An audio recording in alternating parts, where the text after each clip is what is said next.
በዋናነት አንድ 7 ነጥቦችን የሚይዝ ትምህርት ነው ነገረ ቤተክርስቲያን የሚባለው። በቴዎሎጂ ቋንቋ እንዳልኳችሁ ኤክሌሲዮሎጂ ነው የሚባለው ማለት ነው። ያው ሎጂ ታውቁታላችሁ፣ ጥናት ማለት ነው። ኤክሌሲያ፣ አቅሌሲያ፣ ኤክሌሲያ ማለት ደግሞ ቤተክርስቲያን ማለት ነው። በአንድ ላይ ሁለቱ የግሪክ ቃላት ሲጣመሩ ኤክሌሲዮሎጂ የቤተክርስቲያን የነገረ ቤተክርስቲያን ጥናት የሚል ነገር አለው። ቃሉን ለመተርጎም ነገረ ቤተክርስቲያን ማለት የቤተክርስቲያን ጥናት ማለት ነው። ይሄ ሊትራል ሚኒንግ የሚባለው ነጠላ ትርጉሙ ማለት ነው። ሚስቲካል የሆነውን መንገድ በኋላ እናየዋለን። ይሄ ሊትራል ሚኒንግ፣ ሂስቶሪካል ሚኒንግ እና ሚስቲካል ሚኒንግ የሚባሉ 3 ትርጉሞች አሉት። በቴዎሎጂ ትምህርት ቤት የተማራችሁ ታውቁታላችሁ። መጽሐፍ ቅዱስ ሲተረጎም 3 ሌቭልስ የሚባሉ አሉ፣ 3 ደረጃዎች የሚባሉ። የመጀመሪያው የታሪክ ክፍል በታሪክ የምንረዳው አለ። ሊትራል የሚባለው በቃ አትስረቅ አትስረቅ ብለን የምንረዳው ነው። ሚስቲካል የሚባለው ደግሞ እሱ በውስጡ እንደ ስንቅ ቋጥሮ የያዘው ምስጢራዊ ትርጉም ማለት ነው። ስለዚህ አሁን ቃል በቃል ሲተረጎም ኤክሌሲዮሎጂ ነገረ ቤተክርስቲያን የነገረ ቤተክርስቲያን ጥናት ይሆናል ማለት ነው። እንደዛ ከሆነ በውስጡ ግን ምን ማለት ነው የሚለውን ቃሉን ከተረጎም በኋላ መልሰን እናመጣዋለን። ስለዚህ ቤተ ክርስቲያን ማለት ምን ማለት ነው የሚለውን እናያለን። መጀመሪያ ታውቁታላችሁ። የምታውቁትን ነገር በደንብ አድርጋችሁ ታግሳችሁ ትሰሙኛላችሁ ማለት ነው። የመጀመሪያው ቤተ ክርስቲያን ኤክሌሲያ የሚለውን እንተርጉም። አክሌሲያ ማለት የምርጦች ሸንጎ ማለት ነው። ቃል በቃል ሲተረጎም የምርጦች ሸንጎ፣ የምርጦች ጉባኤ ማለት ነው። ይሄ በጥንት ግሪክ የግሪካውያን ባህል በጥንት ግሪክ ሰውን ለማስታረቅ፣ ሰውን ለማሸማገል፣ ዳኝነት ለመስጠት የሚሰበሰቡ ሰዎች መጠሪያ ነው ማለት ነው። የተመረጡ አዋቂዎችና በሀገር የተከበሩ ሰዎች ተሰብስበው እነሱ የምርጦች ሸንጎ፣ የምርጦች ጉባኤ ለማለት ኤክሌሲያ እያሉ ይጠቀሙበት ነበረ ማለት ነው። ዛሬ አፋር አካባቢ የሚዋሽ ሰው በሀገር ሽማግሌ እንደሚያዘው ማለት ተይዞ እንደሚጠየቀው ማለት ነው። እና የተመረጡ ሰዎች ጉባኤ በኋላ ወደ ክርስትና ሲመጣ ኤክሌሲያ የሚሆነው በእግዚአብሔር የተመረጡ ሰዎች ህብረት ይሆናል ማለት ነው። በእግዚአብሔር የተመረጡ ሰዎች ህብረት ይሆናል። የተመረጡት ሰዎች ጉባኤ፣ የምርጦች ህብረት ማለት ነው። የምርጦች ህብረት፣ የምርጦች ህብረት። ይህ የምርጦች ህብረት የሚለው በሁለት ተከፍሎ የሚተረጎም ነው መጽሐፍ ቅዱሳዊ መሰረት ሲኖረው ማለት ነው። የመጀመሪያ እግዚአብሔር የምርጦች ጉባኤ የሚል ነው። እግዚአብሔር ዓለምን ለድህነት ጠርቶታል። ይሄ ዓለም ሳይፈጠር በልጁ መረጠን ብሎ ቅዱስ ጳውሎስ የተናገረው ኤፌሶን ምዕራፍ 2 ቁጥር 10 ላይ ያለው ይሄ መመረጥ ማለት ነው። ሁላችንም ለድህነት የጠራበት መጥራት እሱ ምን ይባላል? መመረጥ ይባላል። ለሁሉ የተሰጠ ነው። ይሄ ምርጫ ለሁሉ የተሰጠ ነው። ብዙሃን ጽዋዓን ወህሮያን ህዳጣን የሚለው የማቴዎስ ወንጌል ምዕራፍ 22 ቁጥር 12 ላይ ያለው የተጠሩ ብዙዎች ናቸው፣ የተመረጡ ግን ጥቂቶች ናቸው የሚለው እግዚአብሔር ዓለምን ለድህነት የጠራበት አጠራር ይሄ የምርጦች ጉባኤ አሰኝቶናል ማለት ነው። እዚህ መመረጡ ውስጥ ቅዱሳን ናቸው ማለት አይደለም። ቤተክርስቲያን ውስጥ ቅዱሳን ናቸው ማለት አይደለም። እግዚአብሔር ለድህነት የጠራቸው ሰዎች ህብረት ነው እንጂ እዚህ ውስጥ ሩጫቸውን የጨረሱ አሉ፣ ሩጫቸውን ሳይጨርሱ ምርጫው ውስጥ አብረው ያሉ አሉ። ይሄ መጠራታችሁን ታጸኑ ዘንድ ከፊት ይልቅ አሁን ትጉ እንዳለው ቅዱስ ጳውሎስ መጠራት ብቻውን መድኃኒት አይሆንም። መመረጥም ብቻውን መድኃኒት አይሆንም። ሶስት ደረጃ አለው ለድነት አይደል? መጠራት፣ መመረጥ፣ መመረጥን ማጽናት የሚባሉ ነገሮች አሉ።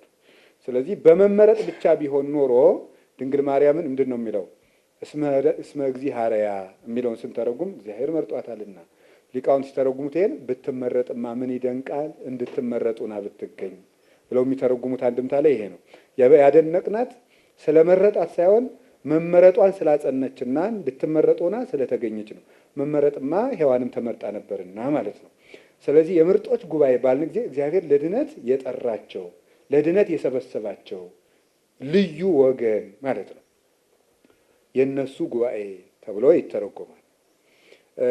ሌላኛው ምንድን ነው? የማቴዎስ ወንጌል ምዕራፍ 25 ቁጥር 14 ላይ ሩቅ አገር እንደሚሄድ ባሮቹንም ጠርቶ ነግደው ያተርፉበት ዘንድ ገንዘቡን የሰጠ ሰውን መንግስተ ሰማያት ትመስላለች ብሏል። ያቺ ናት ወፀዋ ባሮቹን ጠራ የምትለው እሷ መጠራት ናት። በዚህ መጠራት የተጠሩ ሰዎች ጉባኤ ማለት ነው። ያ ለእያንዳንዱ ገንዘብ ሰጠው የተባለ እንግዲህ እንደምታውቁት ዛሬ ገብርኄር ስላልሆነ እሱ ትርጉም ውስጥ አልከታቸውም። በዋና ነገር ግን ቅዱስ ጎርጎርዮስና ቅዱስ ቄርሎስ፣ ጎርጎርዮስ ዘኑሲስና ቅዱስ ቄርሎስ የሚተባበሩት አንድ ትርጉም ባለጸጋው ክርስቶስ ነው፣ ሰውም መጥራቱም ለመንግስተ ሰማያት ነው፣ የሰጠው ሀብትም ሃይማኖትና ጥምቀት ነው የሚለው ድምዳሜ ያለ እዚያ ውስጥ አምስቱ፣ ሁለቱ፣ አራቱ እሱ ራሱን የቻለ የሚያቆይ ነገር ነው። በጊዜው የምታውቁት ነው ማለት ነው። የምታውቁት ነው። ካሁን በፊት ታውቃችሁታል በገብርኄር ስለምታውቁት። ስለዚህ ከዚህ የተነሳ እነዚያ የተጠሩት ለመክሊት የተጠሩት ለሰርጉ የተጠሩት ሂዱና ያገኛችሁትን ሁሉ ጥሩ ብሎ የነገረው ያቺ የነቢዩ ኤልሳ ባለዳ የነበረችውን ሴት ነቢዩ ኤልሳ በጋን ዘይት የሞላላትን ሴት ታስታውሷላችሁ። መጽሐፈ ነገሥት ሁለተኛ ነገሥት ምዕራፍ 4 ላይ ያለችው እሷ ሴት የሰበሰበቻቸው ጋኖች ስብስብ ማለት ነው። የራሷን ማድጋ ሞልታ ከዛ በኋላ ምንድን ነው ያደረገች? ሂጂና በየሜዳው ያሉ ማድጋዎችን ሁሉ ሰብስቢ ስላላት የሰበሰበቻቸው ያቺ ሴት ማናት? ቤተክርስቲያን ናት። እንደምታውቁት ዘይቱም ሀብተ መንፈስ ቅዱስ ነው። ያቺ ሴት የሰበሰባቸው በየሜዳው ማቴዎስ ወንጌል ምዕራፍ 22 ላይ ሂዱና ያገኛችሁትን ጥሩ እስመ ኢደለወሙ ለለ አስተርናሆሙ ለጠራናቸው አልተገባቸውምና እንዳለ ከየሜዳው የተለቃቅሞ የተሰበሰበው እሱ ቤቱን የሞላው እዚያ ውስጥ እንደምታውቁት የሙሽራ ልብስ ያለበሳለ እንደሚገባ ለብሶ የተገኛለ ተገብቶትም ሳይገባውም የተሰበሰባለ ያ ስብስብ ቤተክርስቲያን ትባላለች። ያ ስብስብ ቤተክርስቲያን ትባላለች። የማቴዎስ ወንጌል ምዕራፍ ሉቃስ ወንጌል ምዕራፍ 15 ላይ ቁጥር 10 የምናገኛት ያቺ ገንዘብ የጠፋት ሴት ታውቃታላችሁ አይደለም? ተሐቱ ማይቶተ ወተፈነቅል ኩሎ ወተሐስስ ቤቷን ሁሉ እየፈነቀለች የጠፋባትን ንብረት ትፈልጋለች የተባለችው እሷ ሴት መብራቷን አብርታ የምትፈልገው ማለት ክህነትን እያበራች ልጆቿን እየፈለገች የምትጠራው ያቺ ባለጌጧ ሴት ቤተ ክርስቲያን ትባላለች። እሷ የሰበሰባቸው የነሱ ህብረት ቤተ ክርስቲያን የሚል ትርጉም ይኖረዋል ማለት ነው። ክርስቶስ ቀድሶ ለይቶ በደሙ አትሞ ወገኖቹ ያደረጋቸው ጉባኤ ለዚህ ማደሪያ ተሆን ዘንድ የጠራሃት ብሎ የጠራል። ለዚህ ነው ያላ ከዚያ ቀጥሎ እነዚያም ናቸው ጠራቸው። ለመጻይክሙ ወለጸለይክሙ ስተምነ ቅዱስ ቤተክርስቲያን ለበላይክሙ ስጋው ቅዱስ ወለሰተይክሙ ደሞ ክቡረ ለዚህ ነው አምላክ እንዳንጅ ክርስቶስ ብሎ አመጣቸው። እነዚህ ዘረዘራቸው። ያቺ ህብረት ቤተክርስቲያን ትባላለች ማለት ነው። አቅሌሲያ ማለት እዚህ ህብረት ውስጥ እዚህ መመረጥ ውስጥ መግባት ነው። አንድ ሰው የቤተክርስቲያን አገልጋይ ሲሆን ወደዚህ መመረጥ ወደዚህ የእግዚአብሔር ሸንጎ የእግዚአብሔር ማህበር የእግዚአብሔር ህብረት ውስጥ ነው የሚገባውና ትልቅ መታደል ነው እላችኋለሁ። እኔ እንደው ከዚህ አሁንም አትቆጥሩትም። ከዚህ ስልጠና በኋላ ምን ትፈልጋለህ ብትሉኝ ክህነቱን እንደ ስራ የማይቆጥር ካህን ቢገኝ ደስ ይለኛል። ክህነቱን ስራው የማያደርግ ይጉታችኋል። ስራው ማለት ሰበካ ጉባኤ ባይቀጣው ማቀደስ የማይፈልግ ብዙ ሰው አለ። እዚህ አላልኩም፣ ግን እናንተ እስከ ሰው ወገን አይደላችሁም? ምን ስለዚህ አሁን ምን ማለት ፈልጌ ነው? ስራ የማይሆንበት አለቃ የሌለው ቄስ እኔ እፈልጋለሁ በግል ገብቷችኋል? አለቃ የሌለው ቄስ ማለት ምን ማለት ነው? ህይወቱ ሆኖበት የሚሮጥ ማለት ነው። ህይወቱ ሆኖበት የሚኖር ጳጳስ አይቶ አለቃ አይቶ ሰበካ ጉባኤ አይቶ ሳይሆን ህብረቱ ውስጥ መግባት አጓጉቶት የሚሮጥ እዚች ህብረት ውስጥ የክርስቶስ ማህበር ውስጥ መግባት ነው ብሎ መደነቅ። ስለዚህ ይህ አንድነት ነው። ስለዚህ ቤተክርስቲያን ማለት ምን ማለት ነው ብንባል የምርጦች አንድነት አይደለም። አንድ ሃይማኖት አምነው፣ አንድ ትምህርት ተምረው፣ አንድ ጥምቀት ተጠምቀው፣ አንድ ቁርባን ቆርበው፣ አንድ አምላክ አምነው አንድ ዓለም መንግስተ ሰማያትን የሚጠብቁ የነዚህ ምርጦች አንድነት ማለት ነው። ሌላኛው ቤተ ክርስቲያን የሚለው ትርጉም ክርስቲያኖች የሚሰበሰቡበት ስፍራው ማለት ነው። እንደምታዩት እዚህ ጋር ይነበብ አይነበብ አላውቅም። ኪሪያኮን የሚል ቃል አለ። የደቾች ቋንቋ ነው። ስለዚህ ይሄ ከርክ የሚል ይወጣዋል። ከደቾች ቋንቋ ኪሪያኮን ከሚለው ከግሪኩ ይሄድና ወደ ጀርመንኛ ሲሄድ ኪርከ ብሎ በደቾች ሂዶ ከርክ ይወጣና እንግሊዘኛው ቸርች ያወጣል ማለት ነው። ከነዚህ ይሄንን ያወጣል። ይሄ ማለት ምን ማለት ነው? የእግዚአብሔር ማደሪያ ማለት ነው። ቃል በቃል ሲተረጎም ይሄ ኪሪያኮን የሚለው ሲተረጎም የግሪኩ ቃል የእግዚአብሔር ማደሪያ፣ ቸርች ማለትም እንደሱ ነው። የእግዚአብሔር ማደሪያ ማለት ነው። ትርጉሙ የእግዚአብሔር ማደሪያ፣ የእግዚአብሔር ቤት ማለት ነው። ስለዚህ በግዙም ስታዩት ቤተ ሀደረ ይልና ቤት ማለት ማደሪያ ይሆናል ማለት ነው። እንደዛ ከሆነ ክርስቲያን ማለት እሳ ደግሞ ክርስቲያን ማለት ቴዎሎጂካሊ ቢተረጎም 5 ትርጉም ነው የሚኖረው። ክርስቲያን ማለት የመጀመሪያው የክርስቶስ ማለት ነው። የክርስቶስ ወገን ገንዘብ።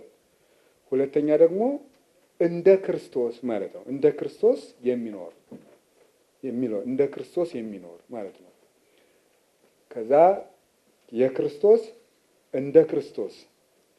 ሶስተኛ ምስለ ክርስቶስ ማለት ነው። ከክርስቶስ ጋር የሚኖር የክርስቶስ ገንዘብ እንደ ክርስቶስ የሚኖር እና ከክርስቶስ ጋር የሚኖር ይሄ ክርስቶሳዊ የሚል ትርጉም አለ። አሁን እንደዚህ ከሆነ ቤተ ክርስቲያን ሲሆን ምን ማለት ይሆናል? ክርስቶስ ያደረባቸው ሰዎች የሚሰበሰቡበት ስፍራ ማለት ነው ትርጉሙ።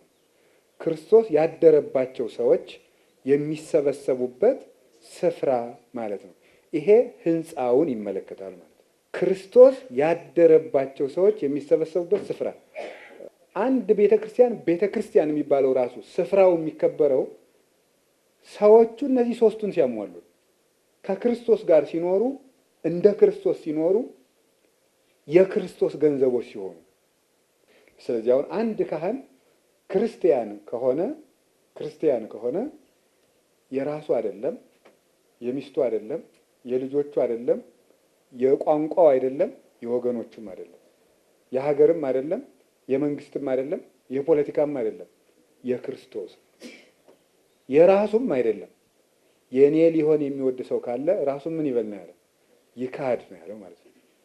ዘይፈቅድ ይትለወኒ ይጽላለ ነፍሱ ወያጥብ ወይጹር መስቀለ ሞቱ ወይትለወኒ። እኔን ሊያገለግለኝ የሚወድ ሰው ካለ ራሱን ይካድ፣ ጨክኖም የሞቱን መስቀል ተሸክሞ ይከተለኝ ነው ያለ። ስለዚህ ራሱን ያልካደ ሰው ክርስቲያን አይደለም። ራስን መካድ ማለት ኢጎቲስት መሆኑን መተው ወይም ኢጎን መተው ይባላል። ኢጎ የሚባል በሳይኮሎጂ አለ። እዚህ ብዙ ምሁራን እንዳላችሁ ነው የምረዳው። ኢጎ ማለት ከፍተኛ ራስ ወዳድነት፣ ሰልፊሽነስነስ የሚባለው በጣም ራስ ወዳድነት ማለት ነው። እኔ ከሞትኩ ሰርዶ አይብቀል አይነት ነገሩ ማለት ነው። አሁን በቃ እንደው በጣም አንዳንዱ ነገር ያሳስባል። እውነትን የምናገር የሆነች ነገር ከተነካችብን አገር እናጠፋለን። እሷን መካድ ማለት ነው። ስለዚህ የክርስቶስ መሆን አለበት። መጀመሪያ ሰው ከራሱና ከዚህ ዓለም ነገር መውጣት አለበት። ከአደርባይነት ሁሉ የሚያወጣው እኔ ክርስቲያን ነኝ ብሎ ሲያስብ። ከዛ ቀጥሎ ምንድነው? ምስለ ክርስቶስ ከክርስቶስ ጋር የሚኖር መሆን አለበት። ከክርስቶስ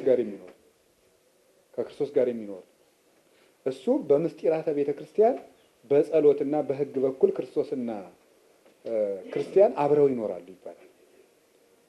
እንደ ክርስቶስ ደግሞ የክርስቶስን አሰረ ፍኖት የሚከተል ማለት ነው። የክርስቶስን አሰረ ፍኖት የሚከተል እሱን የሚመስል ሰው ክርስቲያን ይባላል። ስለዚህ በእነዚህ ሰዎች ላይ ክርስቶስ አድሮ ይኖራል። ከዚህ ተነስተን ቤተ ክርስቲያን ምን ማለት ነው ተብለን ብንጠየቅ ክርስቶስ ያደረባቸው ወገኖች መሰብሰቢያ ስፍራ ማለት ነው። ሰው ከሰው ክብር የተነሳ ነው ቦታ የሚከበረው። ከሰው ክብር የተነሳ ሰው በእግዚአብሔር ሲከብር ቦታ በሰው ይከብራል። እንደሱ ነው። ሰውን እግዚአብሔር አድሮ ያከብረዋል፣ ሰው ደግሞ ቦታን ያከብራል። ቅዱስ ጎርጎርዮስ ዘኑሲስ ኒሳ ወይም ኑሲስ የምትባለው ቦታ ነው ሄዶ ጳጳስ የተሾሙ እና ጳጳስና ሲሾም ሰዎች ተሰብስበው እንዴ ጎርጎርዮስን ያህል ሊቅ ለዛች ጠባብ ለዛች ትንሽ መንደር ጳጳስ ታደርገዋል እንዴ? ለሱ እኮ ትልቅ ሀገረ ስብከት ነው የሚገባው ብለው ሰዎች ቅዱስ ባስልዮስን ይጠይቁታል። ምን አለ መሰላችሁ ማለት ነው፣ እሱን ለቤተ ክርስቲያን ነው የሰጠው፣ ቤተ ክርስቲያን ለሰው አይደለም የምትሰጠው ብሎ ነበር የጠየቀው። ገባችሁ አይደለም? እሱን ለቤተ ክርስቲያን ሰጠሁት እንጂ ቤተ ክርስቲያንን ለእሱ አይደለም የሰጠሁት። ይሄ ማለት ምን ማለት ነው መሰላችሁ? ሰው ለከበረችው ቤተ ክርስቲያን ይሰጣል እንጂ ለሱ ትልቅ ቦታ ተፈልጎ አይደለም የሚሰጥበት። ማለት ምን ማለት ነው? አንድ ሰው የሚከበረው የቆመለትን ቦታ በመጠበቁ እንጂ ትልቅ ቦታ ላይ በመመደቡ አይደለም ማለቱ ነበር። እንደዚያ ነው ያለው። እንደተባለው እሱ በሰራው ስራ ለቤተ ክርስቲያኒቱ በመኖሩ ትልቅ ይሆናል እንጂ ትልቅ ቦታ መርጬ ስለሾምኩት በዚያ ምክንያት አይደለም ትልቅ የሚባለው። ቤተ ክርስቲያኒቱ ሰው ትቀበላለች እንጂ ለሰው ክብር ተመጥና የምትሰጥ ቤተ ክርስቲያን የለችም። ለገሌ ሀገረ ስብከት አይመጥነው የሚባል ትምህርት የላትም ቤተ ክርስቲያኒቱ ነበር ያለው ማለት ነው።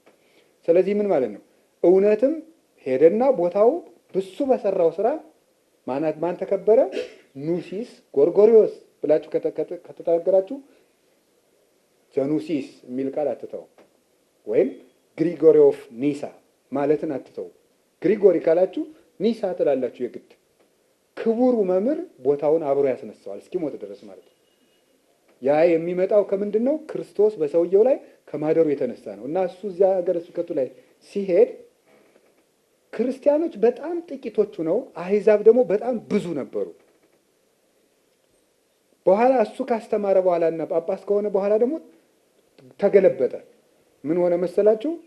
ክርስቲያኖች ቀድሞ የአህዛቡን የሚያህል ቁጥር ሆኑና አህዛቡ ደግሞ የቀድሞዎችን የክርስቲያን ቁጥር ይዘው ትንሽ ሆኑ። እንዲህ ያለ ሰው ክብር ይገባዋል። ቅዱስ ዮሐንስ አፈወርቅም ስለ ቅዱስ አግናጤዎስ በተናገረው አንቀጹ አንድን የቤተ ክርስቲያን ሹም የሚያስከብረው ይላል መጀመሪያ የተረከበው አደራ ትልቅነት ነው ብሎ ይናገራል። ስለዚህ በማን ወንበር ነው የተሾመው? የተሾመው በጴጥሮስ ወንበር ነው። አግናጤዎስን ሲያደንቅ ነው። የጴጥሮስን ወንበር በመጠበቁ ይደነቃል እንጂ በሱ ሹመት መጠን አይደነቅም ይላል። እና ቤተ ክርስቲያን የምትባለው እንዲህ ያለች ስፍራ ናት፣ የተቀደሰች ስፍራ፣ ክርስቶስ ያደረባቸው ሰዎች መሰብሰቢያ ስፍራ ነው ማለት ነው። አንድ ሰው ሲገባ ወደ ክርስቶስ ማህበር ነው። ቤተክርስቲያን አጥሩን ተሳልሞ ሲገባ እንደው በቃ እዚህ ውስጥ ተቀጥሬ 20 ዓመት አገልግያለሁ ብሎ እንዲህ ደረትን ሁላ እንደዚህ ተደርጎ አይኬድም። በእውነት ፍየል ይመስል ማለት ነው። ፍየል እንዲህ ብላ እንደዛ እንደው ስብር ተብሎ ከልብ ነው የሚጀምረው። አጥሩን ስንገባ ራሱ ወደ ክርስቶስ ህብረት ነው የምንገባው። እንዴ ያንድ ታውቃላችሁ አይደል እንዴ? ያንድ መዘጋጃ ቤት ስብሰባ ምን ያህል ጥንቃቄ እንደሚደረግበት። ስልካችሁን አጥፉ ምናምን ጸጥ ረጥ ነው የምንለው። ይሄ የክርስቶስ ህብረት ነው። እዚህ ውስጥ ስንገባ በደስታም ነው መግባት ያለብን። በዘገይ ግን የእግዚአብሔርን ቤት እንዴት እንደምታከናውን ታውቅ ዘንድ እወዳለሁ፣ እሷም የሕያው እግዚአብሔር ቤትና የእውነት መሰረት ናት ብሎ ይናገራል ጳውሎስ አንደኛ ጢሞቴዎስ ምዕራፍ 3 ቁጥር 15። የሕያው እግዚአብሔር ቤትና የእውነት መሰረት ናት። እሷን እንዴት እንደምትሰራ አዝሃለሁ፣ የእግዚአብሔር ቤት። ስለዚህ አሁን እዚህ ስንገባ ወደ ንጉሱ ቤት እየገባን ነው ማለት ነው። ወደ ንጉሱ ቤት ድሮ ሰዎች ከጃንሆይ ድርጎ ሲሰጣቸው እንዴት ደስ እንደሚላቸው። ጃንሆይ ብዙ ጊዜ ጠዋት 3 ሰዓት ነበር ቁርስ የሚቀምሱ ይባላል። እዛች ላይ ለመገኘት እንዴት ሰው ደስ ብሎት ይገኝ እንደነበረ። እዚህ ስንመጣ ወደ ንጉሠ ነገሥት ወደ ኢየሱስ ክርስቶስ ቤት ነው የምንመጣው። በእርግጥ አለ እዚህ መቅደስ ውስጥ ክርስቶስ አለ። በእርግጥ አንድ ጥያቄ ልጠይቅ። ኦርቶዶክሳዊ ካህናትን መሀሉ ነው እንዲሁ ነው መጠየቅ ልክ ላይሆን ይችላል። ክርስቶስ ቤተ መቅደስ ውስጥ አለ የሚለውን መቼም ታውቃላችሁ አይደል? አዎ በሉ እንጂ አባቶች። በጣም ጥሩ ነው። ግን ወደ ቤተ ክርስቲያን ስትገቡ ክርስቶስ ቤተ መቅደስ ውስጥ እንዳለ ትዝ ይላችኋል? ሳንዋሽ እውቀቱን እኮ እናውቀዋለን። እኔም ጭምር ማለት እኔም አውቀዋለሁ፣ እናንተ ታውቁታላችሁ። እንግዲህ ማንን ብለን ነው መቅደስ ላይ እንዲህ ብለን ምንቆም? አለ ብለን ግን ትዝ ይለናል። ቤተክርስቲያኑ ስንገባ ወደ ቤተክርስቲያኑ ስንገባ ክርስቶስ መቅደስ ውስጥ ይታያችኋል? ትዝ ይላል። እየቀደስን ራሱ ትዝ ይለናል። እየቀደስን ራሱ አሁን እዚያ ውስጥ ክርስቶስ ይታያል? በፍጹም በጣም ይሄ የነፍስ ከእግዚአብሔር ጋር ያላት መሰላል እየተቋረጠ እየቀዘቀዘ መጥቷል። ስለዚህ ወደ ስራነት እየተቀየረ ነው የሚባለው ለዚህ ፍጹም ማለት ነው። በቃ የድምፁን መስረቅረቅ፣ የማይኩን መውጣት፣ በደንብ መከናወኑ ሰዓት አሁን ራሱ ዋው ይላል። አሁን ማለት ሰው እንዴት አይነት በዓል ነው ያልነው ይላል። ምኑ ነው ጥሩ በዓል የሆነው ቢባል ማብራሪያ አይሰጥም።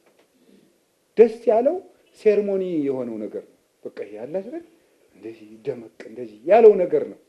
ክርስቶስን እንደው ለ30 ደቂቃ ያራሱ ደስ ብሎኛል ያለው ሰው ፊት ለፊት እንዳለ ያስባሉ።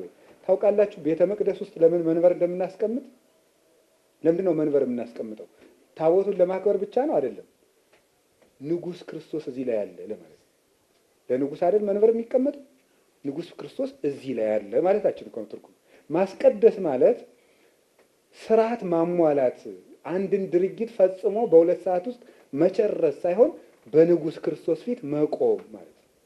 ኪዳን ማድረስ ማለት በንጉስ እግዚአብሔር ፊት መቆም ነው እንጂ ተልኮን ጨርሶ ሚሽን አኮምፕሊሽድ ብሎ ቤትን መሄድ አይደለም። ማንም በዚች ምድር ላይ ለቤተ ክርስቲያን አገልጋይ ሆኖ ቢመጣ እንደ ቤተ ክርስቲያን ይቃኛል እንጂ ቤተ ክርስቲያን እንደሱ አትቃኝም። ሐሳቤን እንድትይዙልኝ የምፈልገው ቤተ ክርስቲያን እንደሚሾምላት ሰው አትቃኝም። የሚሾመው ሰው ነው እንደ ቤተ ክርስቲያን የሚቃኘው። ስለዚህ ቤተ ክርስቲያን ናት የበላይ ማለት ነው። የበላይ ቤተ ክርስቲያኒቱ ናት። ከየትኛውም በላይ ቤተ ክርስቲያን ናት የበላይ። መጽሐፍ ቅዱሱ እንደ ቤተ ክርስቲያን ነው የሚተረጎም። ስርዓት አምልኮ እንደ ቤተ ክርስቲያን ነው የሚቃኝ። ቀኖናው እንደ ቤተ ክርስቲያን ነው የሚቃኘው። የፕሮቴስታንት ዓለሙን ነጥሎ ያወጣው ይሄ ነው። ማርቲን ሉተር ይሄን ያደረገው የመታው ትልቁ ምሰሶ ይሄ ነው። የቤተ ክርስቲያን የእውነት መሰረት ናት። አንድ ሐሳብ ስታመጣ የሚዳኘው በቤተ ክርስቲያን ነው ሲባል የለም እንደ ግላችን በምናቀርበው ሐሳብ ነው። የለም የእውነት መሰረት ቤተ ክርስቲያን ነው። ቤተ ክርስቲያንን የለቀቀ ሁሉ ውሸት ነው።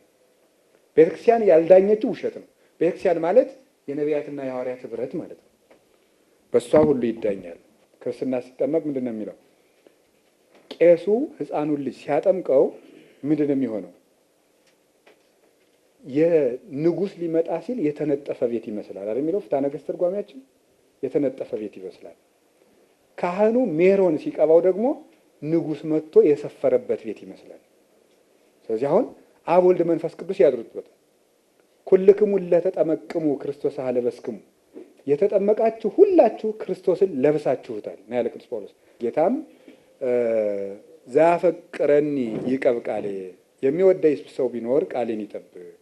ቃሌን የጠበቀ ቃል ሰው ካለ አነ ወአብ ንመጽእ ሀቤሁ ወነገብር ምዕራፈ ውስቴቱ፣ እኔም አባቴም መተን እናርፍበታለን ብሏል ዮሐንስ 14 ቁጥር 23 ላይ። ስለዚህ ክርስቶስ ያደረበት አብን የለበሰ ወልድን የለበሰ መንፈስ ቅዱስን የለበሰ ይህ ሰው ቤተ ክርስቲያን ይባላል። አንደኛ ቆሮንቶስ ምዕራፍ 3 ቁጥር 16 ላይ የተአምሩኑ ከማንተሙ ታቦቱ ለመንፈስ ቅዱስ፣ እናንተ የመንፈስ ቅዱስ ማደሪያ እንደሆናችሁ አታውቁምን ብሎ እንደነገረን የመንፈስ ቅዱስ ማደሪያው ቤቱ ስለሆነ አንድ ሰው ምንድን ነው ቤተ ክርስቲያን ይባላል። ይገርማችኋል። አንድ ነገር መናገር ፈልጋለሁ። ቤተ ክርስቲያን አንድ ክርስቲያን ቤተ ክርስቲያን ይባላል ሲባል ኃጢአተኛው ሰው ጭምር ነው። ይገርማችኋል። ኃጢአተኛው ሰው ለምሳሌ ሲጋራ የሚያጨሰው፣ ዘፈን የሚዘፍነው፣ ባልተገባ ነገር ተጠምዶ አይረባም ብለን የደመደምነው ሰው ሁሉ የመንፈስ ቅዱስ ማደሪያ ነው። እንዴት ነው ማደሪያ የሚሆነው? ኦሪት ዘፍጥረት ምዕራፍ 1 ከቁጥር 2 እስከ 3 እንዲህ የሚል ቃል ታገኛላችሁ አይደል? በቀዳም እግዚአብሔር ገብረ ሰማይ ወምድረ ካለ በኋላ እግዚአብሔር ሰማይና ምድርን ፈጠረ። ወምድር ስተሃለወት ራቃ፣ ምድርም ባዶ ነበረች ይላል። ከዚያሳ ወጽልመት መልዕልተ ቀላይል፣ በጥልቁም ላይ ጨለማ ነበር። ወመንፈስ እግዚአብሔር ይጼልል መልዕልተ ማይ፣ የእግዚአብሔርን መንፈስ በውሃው ላይ ሰፎ ነበር ይላል። እንግዲህ ይሄ ስለ ጥምቀት ተተርጉሟል። እንደምታውቁት ስለ ጥምቀት ተተርጉሟል። ሌላ መሰረታዊ ትርጉም ደግሞ አለው። የእግዚአብሔርን መንፈስ በውሃው ላይ ሰፎ ነበር ማለት መንፈስ ቅዱስ በጥምቀት ምክንያት በእኛ ላይ ለማደሩ ምክንያት ነው። አንደኛው ትርጉም ግን ምድር ባዶ ነበረች ማለት ይሄ ክርስቲያኖች የሚሰማቸው ተስፋ መቁረጥ ነው። በላያቸው ላይ ያለው ጥልቅ ወይም ባህር የተባለው በሰውነታቸው ላይ ያለው የኃጢአት ባህር ነው። እላያቸው ላይ የሰፈፈው መንፈስ ቅዱስ ማለት ጥምቀታቸውን መሰረት አድርጎ ምንም የኃጢአት ጨለማ ቢወርሳቸው መንፈስ ቅዱስ አይለያቸውም ማለት ነው። ለንስሐ እስኪበቁ ይጠብቃቸዋል። የአንዲት ሴት ፍቅር ልቡናውን ጨልጦ ገርኝቶ ከወሰደው በኋላ በዚያች ሴት ፍቅር ከሃይማኖት የወጣውን መነኩሴ በ20 ቀን የማራችሁት ሥላሴ እኔንም ማሩኝ የሚለው አባ ጊዮርጊስ የሚማጸንበት እና ይሄ እንደሚታወቁት የሚተረጎመው አንድ መነኩሴ የአንዲት ጣዖት አምላኪ ሴት ልጅ ወዶ አጋባኝ ሲለው ጣዖቱን ሲያማክር በጣዖቱ ላይ ያደረው ሰይጣን ቆብህን ጣልና ልስጥህ በለው አለው። ቆቡን ጣለ። መንፈስ ቅዱስ ከሱ በርግብ አምሳል ወጥቶ ራቅ ብሎ ሲቀመጥ አየው ይላል። ጥሎት ያልሄደ ግን ሃይማኖቱ ስላለች። ከዚያ በኋላ ምን አደረገ? መልሶ ጠየቀ። ስጠኝ ሲለው ቆይ ልጠይቅ ወስደው ሃይማኖትህን ካድ በለው አለው። እንደ ሃይማኖቴንስ አልክድም አለ። ሃይማኖቴን አልክድም ብሎ መልሶ ሲያለቅስ 20 ቀን ቆቡን መልሶ ራሱ ላይ ሲጭናት ያው ርግብ መልሶ ሲያርፍበት አየው። ስለዚህ በ20 ቀን የማራችሁት ሥላሴ በ3 ሱባኤ ማለት ነው እኔንም ማሩኝ አለ አባ ጊዮርጊስ። ለዚህ ነው ማንሳት የፈለግኩት። ለምንድን ነው? ራቅ ብሎ ይጠብቃቸዋል እንጂ የኃጢአት ቤት የተሰራባቸውን ሁሉ መንፈስ ቅዱስ አይተዋቸውም። ስለዚህ አንድ ክርስቲያን ቤተ ክርስቲያን ነው ማለት ሱስ የወረሰው ሰውዬ ቤተ ክርስቲያን እንደሆነ ታውቃላችሁ ወይ ነው ማለት የፈለግኩት። እሱ ነው ቤተ ክርስቲያን። አሁን እኛ የምንሰግድበትን፣ የምናነጥፈውን፣ የምንጎዘጉዘውን፣ የምናጥነውን፣ የምንቀድስበትን ይሄን ነው ቤተ ክርስቲያን የምንንከባከብ። ያኛው ቤተ ክርስቲያንስ ነው። ያኛው ቤተ ክርስቲያን ላይ ትኩረት አጥተናል፣ ትተነዋል። እውነት ለመናገር ማለት የተተወው ቤተ ክርስቲያን ያ ነው። ግልጹን ልንገራችሁ፣ ህንጻችን አሳምረን ነገ ህንጻችን ብቻ ተገትሮ ህዝብ ጥሎን ሂዶ ተወርሰን እንቀራለን። ይሄኛው ቤተ ክርስቲያን ተዘንግቷል። አንድ ክርስቲያን ቤተ ክርስቲያን ነው። ቤተ ክርስቲያን ሜጀር እና ማይነር የሚባል ነገር አለ። ሜጀር ነገሯን ትተዋለች። በእኔ አነጋገር ሜጀሩ ሰው መስራት ነው። ሰው መስራት ተትቷል። ህንፃ አይሰራ አይደለም። ይሄ ቤተ ክርስቲያን ግድግዳውን ራሱ የወርቅ ብናደርገው እንዴ ለክርስቶስ ያንስበት ምን ይሆን? ምንድን ነው በወርቅስ ብንሰራው?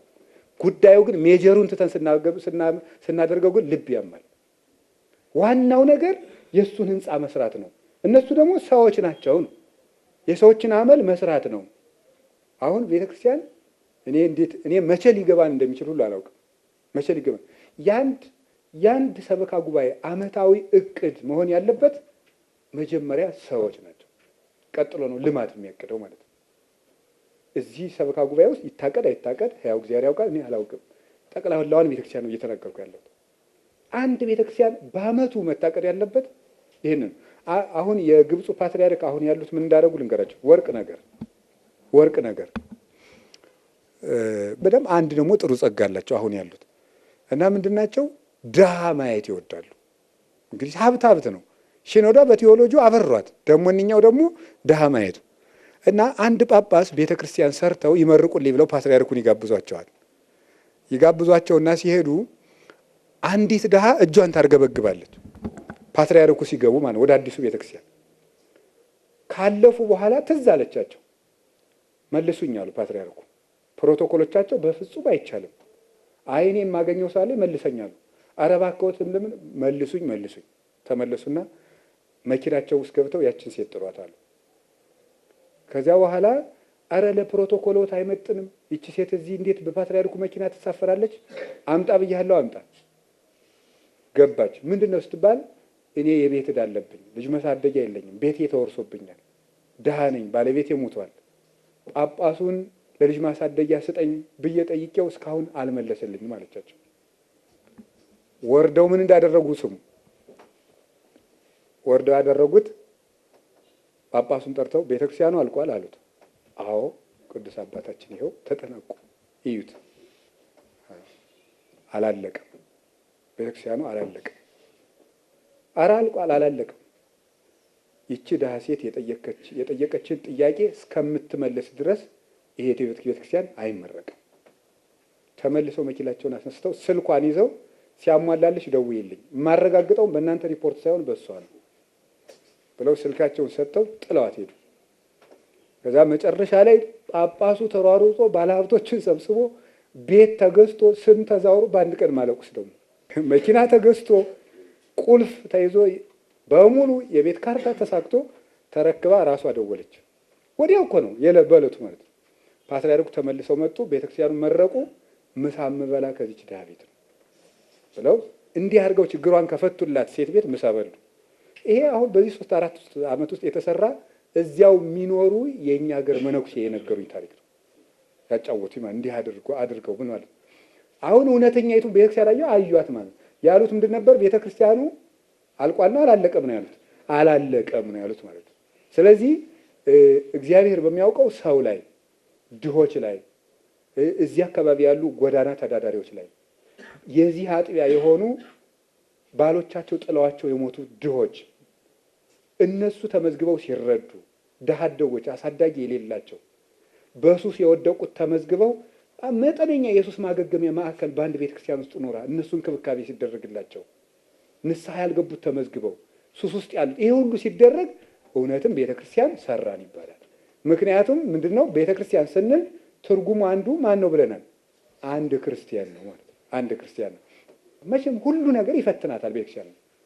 ፖለቲካው ምኑም ቤተክርስቲያን ይፈትናል። በሌላ የውጭም ፖለቲካ ብሎ የውስጥም በሉ ምንም ይሁን ቤተክርስቲያን ይፈትናል። የሚፈጠር ነገር ሁሉ ቤተክርስቲያን ይፈትናል። ለዚህ አንድ ነገር ብትነግሩኝ እንዲያው የቤተ ክርስቲያን ችግር መፍትሄው ከየት ነው የሚመጣ ብትሉኝ ይሄ ሜጀር ላይን ላይ በማቀድ ነው። የራሳችን ሰው ላይ በመስራት ነው። ዋናው ከቅዱስ ሲኖዶስ እስከ አጥቢያ ቤተ ክርስቲያን ሰው ላይ መታቀድ ሲጀምር የቤተ ክርስቲያን መፍትሄ ያኔ ነው የሚመጣው። ሰው ላይ መታቀድ ሲጀምር ሀገረ ስብከትም አጥቢያም ሲኖዶስም ሰዋዊ እቅድ አመታዊ እቅድ ሲያቅድ ማለት ነው። ሰብአዊ እቅድ ሲያቅድ ለሱ ይመጣል። ሌላኛው አራተኛው የቤተ ክርስቲያን ትርጉም በአንድ ሀገር በአንድ ከተማ ተሰብስበው እግዚአብሔርን የሚያመልኩ የእግዚአብሔር ማህበርተኞች ማለት በአንድ ሀገር ያሉ እነሱም ቤተክርስቲያን። ይሄ ማለት የኢትዮጵያ ቤተክርስቲያን፣ የህንድ ቤተክርስቲያን፣ የሶሪያ ቤተክርስቲያን፣ የግብጽ ቤተክርስቲያን፣ የኤርትራ ቤተክርስቲያን የምንላቸው ማለት ይሄ እነሱም ቤተክርስቲያን ይባሉ። ለዚህ ማስረጃው መጽሐፍ ቅዱሳን ጳውሎስ ሐዋርያሁ ለኢየሱስ ዘተሰይመ በፈቃድ እግዚአብሔር ለቤተ ክርስቲያን ዘእግዚአብሔር እንተ በቆሮንቶስ፣ በቆሮንቶስ ላለችው የእግዚአብሔር ቤተ ክርስቲያን አለ። በቆሮንቶስ ያላለችው የእግዚአብሔር ቤተ ክርስቲያን። የእግዚአብሔር ቤተ ክርስቲያን የሚለውን ስሰማው እኔ ደስ ይለኛል። ምክንያቱም የገላትያ ሰዎችን ግን እንዳሉ ታውቃላችሁ። ዮሐንስ አፈወርቅ ተረጉማ ለገላትያ ቤተ ክርስቲያን ወደ ሰብአዊነት ስላወረዷት ይላል ዮሐንስ አፈወርቅ እንደ ቆሮንቶስ የእግዚአብሔር ቤተ ክርስቲያን ሳይል የገላትያ አላት ይላል። ቤተ ክርስቲያን የሰው መሆን ስትጀምር ከማዕረጓ ተወርዳለች። የእግዚአብሔሩን ስትቀጥል ግን በልዕልናዋ ድል ስትነሳ ትኖራለች። ስለዚህ ይሄ የሚያስረዳው አንደኛ ቆሮንቶስ ምዕራፍ 1 ቁጥር 2 ላይ የእግዚአብሔር ቤተ ክርስቲያን በቆሮንቶስ የእስያ አብያተ ክርስቲያናት ሰላምታ ያቀርቡላቸዋል። አንደኛ ቆሮንቶስ ምዕራፍ 16 ቁጥር 19 በባቢሎን ያለች ቤተ ክርስቲያን ሰላምታ ታቀርብላቸዋለች። አንደኛ ቆሮንቶስ ምዕራፍ 5 ቁጥር 13። በዚህ መሰረት ነገረ ቤተ ክርስቲያንን ስናጠቃልለው ምን ይሆናል? ለስነ መለኮታዊ የነገረ ቤተ ክርስቲያን ትምህርት ወካይ ቃል ተደርጎ የተወሰደ ኤክሌሲዮሎጂ የሚለው ግሪክ ቃል ሆኖ ምን ይሆናል ማለት ነው? ነገረ ቤተ ክርስቲያን ማለት ትርጓሜው ምን ማለት ነው? የቤተ ክርስቲያን ጥናት፣ የቤተ ክርስቲያን ነገር፣ የቤተ ክርስቲያን ሐሳብ፣ የቤተ ክርስቲያን ምስጢር፣ የቤተ ክርስቲያን መዋቅር፣ ይሄን ሁሉ የቤተ ክርስቲያን ድርሻ the role of the church on salvation የሚባለው የቤተ ክርስቲያን በነገረ ድነት ያላት ድርሻ እነዚህ ሁሉ ተጠቅልለው ነገረ ቤተ ክርስቲያን ይባላሉ ማለት ነው። የእግዚአብሔር መንግስት ስለሆነች ቤተ ክርስቲያን አጠቃሎ የሚያጠና የቴዎሎጂ ክፍል ነው ብላችሁ መደምደም ትችላላችሁ። አንደኛው የቤተ ክርስቲያን ባህሪ the nature of the church፣ ሁለተኛው ቤተ ክርስቲያን በነገረ ድነት ላይ ያላት ድርሻ፣ ሶስተኛው የቤተ ክርስቲያን አስተዳደር፣ አራተኛው ምስጢራተ ቤተ ክርስቲያን፣ አምስተኛው የቤተ ክርስቲያን መሰረት፣ ስድስተኛው የቤተ ክርስቲያን ግንኙነት፣ ሰባተኛው መንግስተ ሰማያትና ቤተ ክርስቲያን። በጣም ይሰፋል። ቤተ ክርስቲያንና ነገረሰብ ኤክሌዚያስቲካል አንትሮፖሎጂ የሚባል ነው። የቤተ ክርስቲያናዊ ነገረሰብ ስለ ሰው ያለ ትምህርት ማለት ነው። እነዚህኑና የቤተ ክርስቲያን ታሪክን የሚጠቀልል ነው ማለት ነው። አንድ ሰው ነገረ ቤተ ክርስቲያን ተማርኩ ሲል እነዚህን ሲያውቅ ነው ማለት ነው። እነዚህን ሲያውቅ ነገረ ቤተ ክርስቲያን ተማርኩ ይላል። የቤተ ክርስቲያን መሰረት የሚለውን እኔ በሶስት ከፍዬ ነው ያየሁት ለማሳጠር ይሄንን ክፍል ሳረራ አብ ቀዲሙ የሚል ሰጥቻታለሁ። የመጀመሪያዋን ማለት ነው። ሳረራ አብ ቀዲሙ ቅዱስ ያሬድ ነው የተናገረው።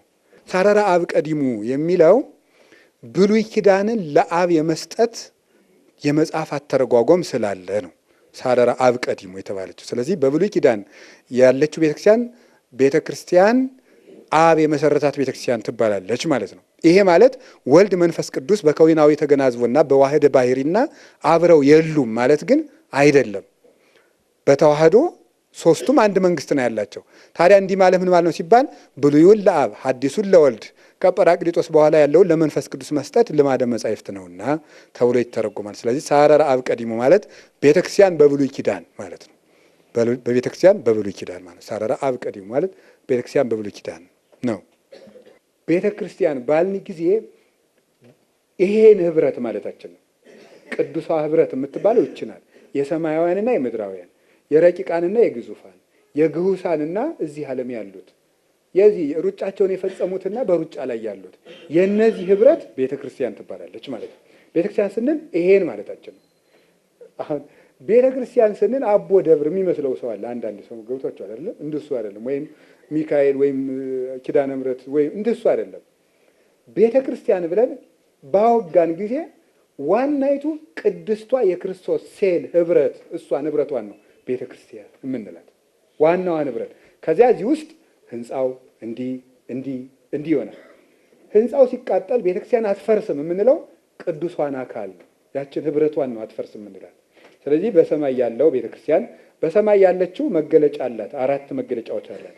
አንደኛው መዋኢት ናት፣ አሸናፊት ናት፣ ሩጫዋን የጨረሰች ቤተክርስቲያን ናት በሰማይ ያለችው። ፊዚብል ቸርች እና ኢንቪዚብል ቸርች ይባላሉ። ቪዚብል እና ኢንቪዚብል፣ ፊዚብል ለካል ፊዚቢሊቲ አዋጭነት ነው፣ ሌላ ነው። እሺ ቪዚብል እና ኢንቪዚብል ይባላሉ። የሚታይና የማይታይ ቤተክርስቲያን ትባላለች። አሁን እኛ የምንኖረው የምትታየው ቤተክርስቲያን ነው የምትባለው። ያኛው ደግሞ የማትታየው ቤተክርስቲያን ነው የምትባለው። ያቺ የማትታየው ቤተክርስቲያን የመላእክት የሩጫቸውን የጨረሱ የጻድቃን የሰማዕታት ህብረት ውስጥ ያች ናት። አሁን እዚህ ቤተክርስቲያን ውስጥ የቅዱሳንን ስዕል የምንስልበት ምክንያት ያንን ህብረት ለማመልከት ነው። አብረን እዚህ ህብረት ውስጥ ከሰማያውያን ጋር ነው ያለን ለማለት ነው። ስለዚህ ዮሐንስ ምዕራፍ 12 ቁጥር 7 ላይ ሚካኤልና ሰራዊቱ ከዘንዶ ጋር ተዋጉ፣ ዘንዶም ወደቀ ስለሚል መዋኢት ናት። ዘንዶውን የጣለችው ቤተክርስቲያን ናት እዛ ያለችው ማለት ነው። ዲያብሎስን ከነግብሩ ድል የነሳችው ቤተክርስቲያን ናት ያች። ሁለተኛው ንጽሕት ጉባኤ ናት። እኔም አየሁ፣ እነሆም ከሰሜን በኩል አውሎ ነፋስና ታላቅ ደመና፣ የሚበርቅም ነፋስ መጣ፣ በዙሪያውም ጸዳል ነበረ፣ በመካከልም በእሳቱ ውስጥ እንደሚብለጨለጭ የወርቅ ምሳያ ነበረ። ከመ ርእየተ እለቄጥሩ የሚላል ሕዝቅኤል ምዕራፍ 1 ቁጥር 4 ላይ እለቄጥሩ የሚለውን 4 ራስ አሞራን ብለው ይተረጉሙታል። ግን ዘያንጸበርቅ የሚል ትርጉም አለው ይላል።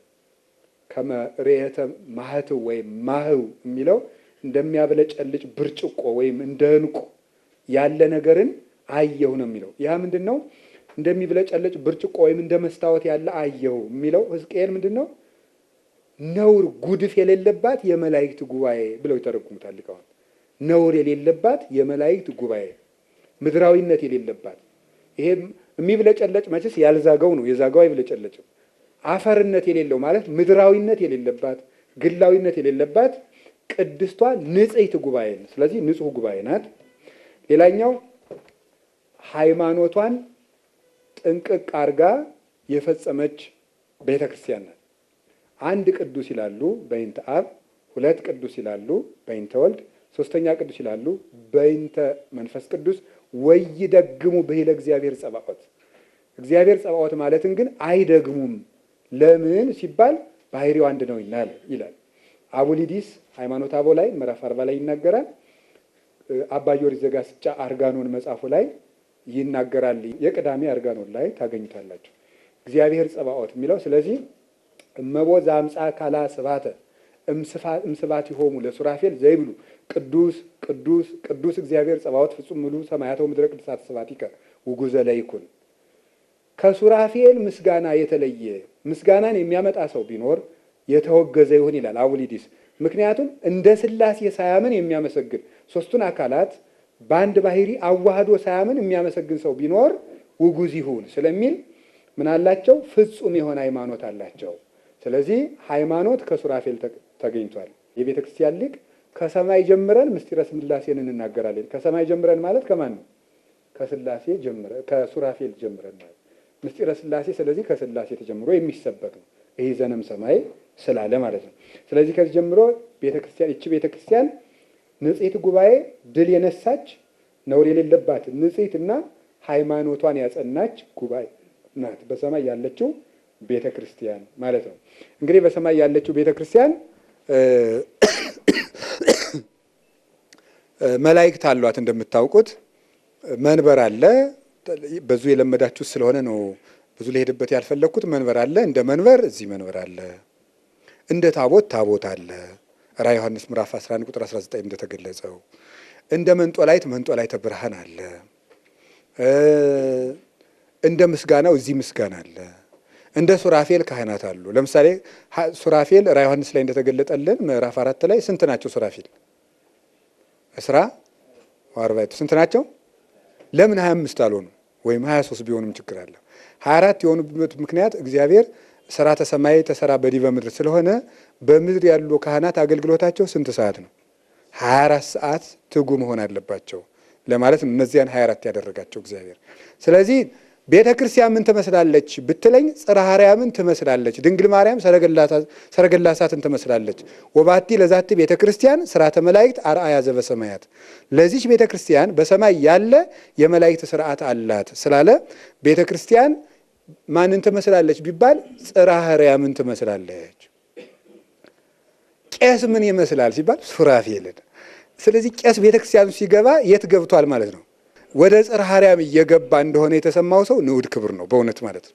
እንደዚያ እንደሆነ የተሰማው እንደዚህ ያለ ሰው አይቀልድም፣ አይስቅም።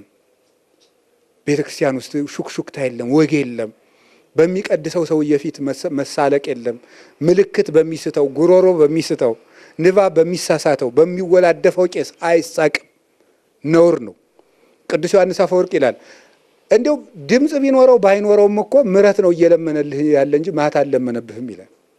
ምን አለ ብትታገሰው? እሱ ከውስጥ ለአንተ ምሕረት ይለምናል፣ አንተ ከውጭ ቁመታ ማዋለ። ስለዚህ ቁሙ እንዲህ ቁሙ ሰናየ ቁሙ አለ ዲያቆን። ጥሩ አቋቋም ቁሙ እኮ ነው ያለ። ገብቷችኋል አይደለም? ጥሩ አቋቋም ሲጀመር እኮ አቋቋም የሚለው ትምህርት የመጣ አቋቋም የሚለው የመጣ እኮ ጉዳዩ ስርዓተ ቁመት ማለት ነው እኮ አቋቋም ማለት ስርዓተ ቁመት። ድጓው እንደዚህ ነው የሚቆም ነው። ድጓው እንደዚህ ይቆማል። ድጓው ወደ ስራ ሲገባ እንደ ማለት ነው አቋቋም። ስለዚህ አቋቋሙ ሱራፌልን ካልመሰለ ከዘፈን ብልጫ የለውም። አቋቋም ማለት how to do it የሚለው ነው። እንዴት ነው የምንሰራው ማለት ነው። ሂደቱ how የሚለውን ጥያቄ የሚመልስ ነው። አሁን እንጀራ ቀረበ። እንጀራውን አንድ ጊዜ ቢውጡት ያንቃል። አበላል ይባላል ማለት ነው። አመጋገብ ይባላል ማለት ነው። እጅን መታጠብ፣ ማቅረብ፣ ከዛ አቡነ ሰማያት መድገም፣ መቁረስ፣ ወጥ ማጥቀስ፣ መጉረስ፣ በደንብ አኝኮ መብላት፣ ምላስን አለማጫጫህ፣ ከሰው ድንበረዶ አለመብላት፣ እጅን አለመላስ፣ እንደዚህ ይሄ ስርዓተ መብል ስርዓተ ምግብ ነው ይሄ ማለት ነው። ይሄ ስርዓተ ምግብ ነው ማለት ነው። ከዚያ በኋላ ይጸነጸላል፣ ይመረገዳል፣ ይጸፋል። ይሄ ደግሞ ስርዓተ ቁመት ሆነ ማለት ነው። ድጓው ሲበላ ሲጠጣ ማለት ነው እንጂ ሌላ አይደለም። ታዲያ ያ ከሆነ ምንድን ነው አደራረጉ ይወስነዋል። እና ዲያቆኑ እኮ ሰናየ ቁሙ ያለን ለዚህ ነው። ስትቆሙ በጥሩ አቋቋም ቁሙ አለ ቅዳሴ ላይ። ቁሙ ሰናየ የሚለው ዲያቆኑ በጥሩ አቋቋም ቁሙ ያለን ለዚህ ነው። ሳትፈርድ ሳትተች፣ በዚህ ጊዜ እንዲያውም ምንድን ነው በዚህ ጊዜ ይሄን ኃጢአት ሰራው፣ በዚህ ጊዜ ይሄን በደልኩት፣ ጌታዬ በዚህ ሰዓት እንዲደረሰበት እያልክ ቁም ይላል ሃይማኖተ አበው ትርጓሜያችን። ያንን አስበው የሚቆሙበት ነው። እዚህ ያኛው ከውጭ ነው ይሸረድዳል፣ ይሄኛው መሐሮሙ እግዚኦ ይላል። ይሄ መሐሮሙ ይላል፣ ያኛው አተማረኝ ይላል። እዚያ ቆሞ እያማ ማለት ነው። ስለዚህ አሁን መሰረታዊ ነገሩ አባቶቻችን ቤተ ክርስቲያን የነዚህ ህብረት ውስጥ መግባት ነው። እንግዲህ ከላይ ያሉት ወደ ታች ይወርዳሉ፣ ከታች ያሉት ግን ወደ ላይ አይወጡም። ቄስ ዲያቆን ሆኖ መቀደስ ይችላል፣ ዲያቆን ግን ቄስ ሆኖ መቀደስ አይችልም ተብሎ ተነግሮናል ማለት ነው። እና ሌላው ደግሞ ምስጋናው ማህሌታውያን ናቸው እነሱ። ምስጋና የሰው ልጅ የመጨረሻ እድል ፈንታ ምስጋና ነው የሚባል። በሰማይ ቅኔ የለም፣ በሰማይ ትርጓሜ የለም፣ በሰማይ ምስጋና ነው ያለ። እነ ቅኔ እነ ድጓ እነ ቅኔ እነ መጽሐፍ እነ መራቀቅ ለዜማ አስረክበው ቤታቸውን ነው በኋላ ጌታ ሲመጣ። እዚያ ውስጥ መተርጎም የለም፣ የተተረጎመው ክርስቶስ ይገኛል። አለቀ ጨዋታው፣ በቃ የለም። ምዕራፍ 3 ምዕራፍ 9 የለም እዚያ ውስጥ። እዚያ ያለ እያመሰገኑ መኖር ነው። ስለዚህ ምስጋና ትልቅ ቁም ነገር ያለው ነው፣ ትልቅ ቁም ነገር እና ምስጋናው ቁም ነገር፣ ማህሌቱ ቁም ነገር ይሰጠው። ኢትዮጵያ ማህሌት አላጣችም፣ ፍቅር ግን የለውም። እንደው በእውነቱ የእግዚአብሔርን ውለታ ሳንቆጥር ሰረገላ ስትቆጥሩ ውሎ ያድራል፣ ይመሻል። የቀለም ሰረገላ፣ የምልክት ሰረገላ እንዲህ ያለው ጎረደው፣ አስረዘመው፣ አሳጠረው ሲባል መሽቶ ያድራል። እና አሁን አንዳንዱ ሰው ሳስበው እኔ ባላውቀውም ይሄንን እየረከረከ ራሱ ቀሸርኩት የሚለው የሚሰማው ይመስለኛል። ያ ሲሰማው ገጨው እንደዚህ እንደሚባል በምን ነው የምታውቀው ስትሉኝ፣ አንዳንድ ቀን እንደው በ9 ዓመት አንድ ጊዜ ማይሌ ስገባ ምን እሰማለሁ፣ ጥሩ አድርጎ ቀለም ያለ ሰው ሲባል እሰይ እንዲያ በጎ ይብሉታል ሊቃውንቱ። ስለዚህ ይህ ማለት የሚያመለክተው ሰውየውም ይሰማዋል ማለት ነው፣ ይደሰትበታል። ቅኔው ራሱ ኩሸት አይደለም፣ ኩሸት ነው። ምንድን ነው አሁን ፉከረው? ይሄ ምን ይመስላችኋል? ቀስ ተብሎ ነው የሚደረገው እና ስሜት ይቀላቀልበታል። አሁን እግዚኦ ሚ በሱ ማለት ምንድን ነው? እኔ ምንድን ነው? ያ ኩሸት አይደለም። አሁን ይሄ ኩሸት ነው። ስለዚህ ምንድን ነው መሆን ያለበት? በቃለ እግዚአብሔሩን በቃለ እግዚአብሔርነት መነገር ነው። በእርግጥ ይሄን ያመጡብን ነገስታቱ ናቸው። ከነገስታቱ በፊት እንዲህ ያለ የቅኔ አደራረግ አልነበረም። ነገስታቱን ግን እንደዚህ እያሞጋገሰ ጠገራ ብር ስለሚሰጡት በዚያ ተለምዶ እዚያ በኋላ ነው እንደዚህ የሚል እንጂ መላከ ብርሃን አድማሱ ጀንበሬ ዝክረ ሊቃውንት የሚባለው መጽሐፋቸው ቅኔ ማለት ለእግዚአብሔር መገዛት ነው ብለው ነው ያብራሩት ማለት ነው። ለእግዚአብሔር መገዛት ነው። ተቀኔ ተገዛ በሚለው ወስደው ለእግዚአብሔር መገዛት አዜመ ነው እና መመሰጥና ውስጥን ከእግዚአብሔር ጋር ማዋሃድ ነው። ይሄንን ነው የድሮ ቅኔዎችን አሁን መላከ ብርሃን የጻፎቸውን ሳነባቸው ሃይማኖት አበው እንጂ ቅኔ አይመስሉም ሲታዩ። እና ይሄ ሁሉ ምንድን ነው? ኩሸቱ፣ ፉክክሩ፣ ትቢቱ፣ የመርጌታው ሁላ ትቢት፣ የዲያቆኑ ትቢት፣ የካህናቱ ትቢት ሁሉ ሙልጭ ብሎ ሀገሩን ካልገባ የመላእክት ህብረት ውስጥ አለን ማለት ይቸግራል። የመላእክት ዜማ እንዲህ ያለ የለውም። ሚካኤል ይበልጣል፣ ገብርኤል ይበልጣል የሚባል ነገር የለም። ሚካኤል ቀሸረው፣ ገብርኤል አበጠረው የሚባል ነገር የለም። አንድ ዜማ፣ አንድ ልብ፣ አንድ ሃይማኖት፣ አንድ ፈቲው ነው። ዘአፈተሙ ለመላእክት ከመ ያሐውጽዎ በቃ መላእክትን የሚያስመኛቸው እሱ ነው። ወይመስሎሙ ከመ ዘወደስዎ መጠነ መንፈቀ ለሰዓት እማመ ተፈጥረ እስከኒሁ ማበ ተፈጥረ ዓለም እስከኒሁ ዓለም ከተፈጠረ ጀምሮ እስከ ዛሬ ድረስ አንዲቱን ሰዓት ከሩብ ከፍለው ሩባን ያመሰገኑት እንኳን አይመስላቸውም። የምስጋና ጥማት እንጂ እርስ በርስ መናቆሪያ ሲሆን ማህሌቱም ያስጠላል፣ እግዚአብሔር በሚያውቀው ማለት ነው። መፋቀሪያ ሲሆን እንኳን እኔ ለምሳሌ ልንገራችሁ፣ የውስጡን አላውቅም። ማህሌት የት ሀገር ስትገኝ ደስ ይላል ብትሉኝ ላሊበላ ስትገኝ ደስ ይለኛል። ለምንድን ነው ይሄን የተናገርኩበት ምክንያት ብትሉኝ፣ ማህሌቱ ገብቶኝ ሳይሆን ፉክክር ስለሌለው ነው ደስ የሚለኝ። እንትና ይበሉ መገር ምን የለም። አሁን የልደት ዕለት ሁሉ ዝም ብሎ መፍሰስ ነው፣ ዝም ብሎ ሁሉም ድርሻውን አውቆ ነው። ስርዓት የአምልኮ መልክ ነው። እውነቴን የምነግራችሁ የአምልኮ መልክ ነው። ዝብርቅርቅ ሲል በሉ በሉ በሉ የትቢት መገባበዣ ሲሆን ግን ያስጠላል። ገነት ቤተክርስቲያንን ገነት የሚያሰኟት አሁን የምን አንደኛው እግዚአብሔር ዘተከላ መሆኗ ናት። እግዚአብሔርን በምስራቅ በኩል በኤዶም ገነትን ተከለ ይላል አይደለም? ዘፍጥረት ምዕራፍ 2 ቁጥር 8 ላይ እግዚአብሔር ዘተከላ ማለት እግዚአብሔር የመሰረታት በመሆኗ ቤተክርስቲያን ትባላለች። ያለ እግዚአብሔር ፈቃድ የተመሰረተች ቤተክርስቲያን ወይም መንፈስ ቅዱስ የማይመራት ቤተክርስቲያን ሲምፕል ኦርጋናይዜሽን ትባላለች ይላሉ። ተራ ድርጅት ማለት ነው። ድርጅት ናት ቤተክርስቲያን። ቤተክርስቲያን የምትባለው እንደ ገነት እግዚአብሔር ሲተክላት ነው። እግዚአብሔር ሲተክላት እና እግዚአብሔር ስለተከላት በምስራቅ በኩል ተከላት ማለት ብርሃናዊትና የክርስቶስ ብርሃን የሚወርድባት ናት። የክርስቶስ ብርሃን የሚወርድባት ስለሆነች ነው። ሶስተኛ የቀዳማዊ አዳም መኖሪያ ናት። እችኛይቱ ደግሞ የዳግማዊ አዳም ሀገሩ ናት የክርስቶስ። ያችኛይቱ የቀዳማዊ አዳም መኖሪያው፣ እቺ ደግሞ የዳግማዊ አዳም የክርስቶስ ሀገሩ ናት ቤተ ክርስቲያን። ወልድ ሆይ ልጄን ወንድሜን አላያችሁ ማለች። አማልኩክን አዋልደ ኢየሩሳሌም በኃይሉ ወጽኑ ለገዳም። እንደ ኢየሩሳሌም ቆነጃጅት እስቲ ወንድሜን አይታችሁ እንደሆነ ምን ትዑቱ ወልድኪ ሰናይተ እምአንስት፣ አንቺ ውብ ሙሽራ ቤተ ክርስቲያን ሆይ ወንድምሽ እንዴት ያለ ነው ብላት፣ ወልድ ሆይ ጻዕዳው ቀይህ፣ ልጅ ወንድሜ ክርስቶስማ ጻዕዳው ቀይህ ማለት አምላክ ወሰብ ነው። ጻዕዳ በመለኮቱ ወቀይህ በትስብእቱ ነው ብላ ተናገረች። ከዛ እንግዲያማ ወልድምሽ እንዲህ ነው ብለው ከተናገረች በኋላ ወልድ ሆይ ወረደ ውስተ ገነቱ፣ ልጅ ወንድሜ ክርስቶስ ወደ ገነቱ ወረደ ማለት ገነት የተባለች ማን ሆነች? ቤተ ክርስቲያን በቅዱሳን ማህበር ና ወልድ ሆይ ንጻ ሀቅለ ንራይ ለመጸገየ ቆ ለመፈሬ ሮማን፣ የቅዱሳንን ፍሬ እንለቅም ዘንድ ልጅ ወንድሜ ክርስቶስ ና ትለዋለች። ሮማን እንጎታት ወሃቡ መዓዛ የምትለው ይሄ ቅዱሳን ያፈሩትን ፍሬ ነው። የሰማዕታት ፍሬ፣ የመነኮሳት ፍሬ፣ የጻድቃን ፍሬ፣ የደናግል ፍሬ፣ የቅዱሳን ፍሬ ይሄ ነው ፍሬ የተባለ። ወልድ ሆይ ወረደ ውስተ ገነቱ ክርስቶስ በቤተ ክርስቲያን ይገኛል ነው። ቤተ ክርስቲያን ገነት ስትሆን እነዚህ የክርስቶስ ምኖች ሆኑ ማለት ነው? አበባዎች ሆኑ ማለት ነው። ገነት ማለት የአትክልት ቦታ ነው። ተክሎቹ እነማን ያልናቸው? ሰማዕታት ጠራቸው እኮ በጽጌ ሰማዕታት፣ በጽጌ ሐዋርያት፣ በጽጌ ነቢያት ብሎ ጠራቸው። እነዚህ የክርስቶስ አዝመራዎቹ ናቸው። ታውቃላችሁ ቤተ ክርስቲያን ውስጥ እሾህ ያለው ዛፍ አይተከልም። ይሄን ታውቃላችሁ መቼስ። ቤተ ክርስቲያን አይተከልም፣ ምክንያቱም ቅዱሳን ሕጸጽ የለባቸውም። በሃይማኖታቸው ክደት፣ በሰውነታቸው ክፋት የለባቸውም። ንጹሐን ናቸው የክርስቶስ ተክሎች ስለሆኑ። እነዚህ ዛፎች የሚወክሉት የክርስቶስን ወዳጆች ነው የሚወክሉት። ከዚያ የተነሳ ቤተ ክርስቲያን የክርስቶስ ገነት፣ የዳግማዊ አዳም ምቹ ሀገሩ ትባላለች። ክርስቶስ የት ይገኛል? ቤተ ክርስቲያን ማለት ነው። ከዛ እቺ ቤተ ክርስቲያን ቅዱስ ያሬድ አራት ወንዞችን የምትጠጣ ብሏታል። ስለዚህ ቤተ ክርስቲያን አራቱን ወንዞች የምትጠጣ ገነት ናት። አራት ወንዞች የሚባሉት ከገነት ይፈሳሉ። ከቤተ ክርስቲያን አራት ወንዞች አሉ። ቤተ ክርስቲያን ውስጥ ገነት ውስጥ ዕፀ ሕይወት የሚባል ዛፍ አለ። ታውቃላችሁ? እዚሁ ምዕራፍ 2 ላይ አንብቡት። ምዕራፍ 2 ምዕራፍ 3ን ዘፍጥረትን በደንብ አንብቡት። ምን አለ? የሕይወት ዛፍ አለ። ከሕይወት ዛፍ አራት ወንዞች ይጠጣሉ። አንዱ ማር ነው፣ አንዱ ወተት ነው፣ አንዱ ቅብ ነው፣ አንዱ ወይን ነው።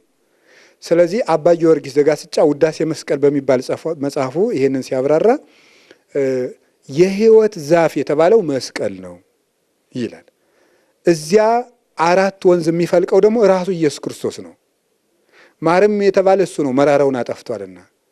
ዘይትም የተባለ እሱ ነው፣ ዝገታችን አርቆ ልጅነት ሰጥቶናልና። ወይንም የተባለ እሱ ነው፣ ደስታን ሰጥቶናልና። ምን ቀረ? ወተት የተባለ እሱ ነው፣ ያሳድገናልና። ስለዚህ ይሄ አራቱን ወንጌል አንድም ብሎ ደግሞ እሱ ክርስቶስ የሕይወት ዛፍ ይሆንና አራቱ ወንዞች አራቱ ወንጌላውያን ይሆናሉ። ስለዚህ አራቱን ወንጌላውያን የምትጠጣ ገነት እነ ጌዮን እነ ኤፍራጥስ እነ ኤፌሶን የሚያጠጧት የአራቱ ወንዞች ገነት ቤተ ክርስቲያን ይእቲ። ስለዚህ ቤተ ክርስቲያን እውነተኛይቱ ገነት ናት። ወንጌል ካልፈሰሰባት ቤተ ክርስቲያን አይደለችም። እይኩን አሐዱሂ ቀሲሰ ዘኢያእመረ መጻሕፍተ አምላካውያተ ወፈድፋደሰ አርባዕተ ወንጌላተ። አንድ ሰው አምላክ ወዶ ያጻፋቸውን መጻሕፍተ ብሉያትን መጻሕፍተ ሐዲሳትን ሳያውቅ ቅስና ሊሾም አይገባውም። ይልቁንም አራቱን ወንጌል ያልተማረ ይላል። አራቱን ወንዞች ስንጠጣ ገነት ትሆናለች ማለት ነው። ከዚያ በኋላሳ እንጎታቱ ውሃቡ መዓዛ ይሆናል ማለት ምእመናን መዓዛቸውን ይሰጣሉ፣ ፍሬያቸውን ያፈራሉ። ከነሱ የምግባር ፍሬ ይለቀማል። መምህራን ካህናት እየተባሉ መጽሐፍ የማያውቁ ሰዎች ያዛጦን ሰዎች ካቆሙት ከዳጎን አይሻሉም። ዳጎን ጠምጥሞ አምላክ ሆኖ ለብሶ ብሎ ዳጎን ጤና ስጠኝ ዝም አፍ ቦሙ ወይነቡ የተባለ እኮ ነው። እዝን ቦሙ ወይሰሙ ይላል። ስለዚህ እንደዚያ እንዳንሆን አራቱን ወንጌላውያን እንጠጣ። የእውነት አባቶች የእግዚአብሔር ቃል ዘመድ ነው። ሌላውን እንኳን ብትተውት በጨነቀ ጊዜ ማጽናኛ ነው። ብቸኛ ስንሆን ሌላው ቀርቶ አሁን 6 ሰዓት ቢጨንቀኝ ለማን እደውላለሁ? 6 ሰዓት መጽሐፍ ግን ብገልጥ አይሰለቸኝም። ደግሞ መጻሕፍት ደግሞ የማይታዘቡ መካሪዎች ናቸው። ሌብነቴን ሲመክሩኝ ሌብነቴን ሳይታዘቡኝ ነው። ክፋቴን ሲነግሩኝ አይታዘቡኝ፣ የማይፈርዱብኝ መካሪዎች ናቸው።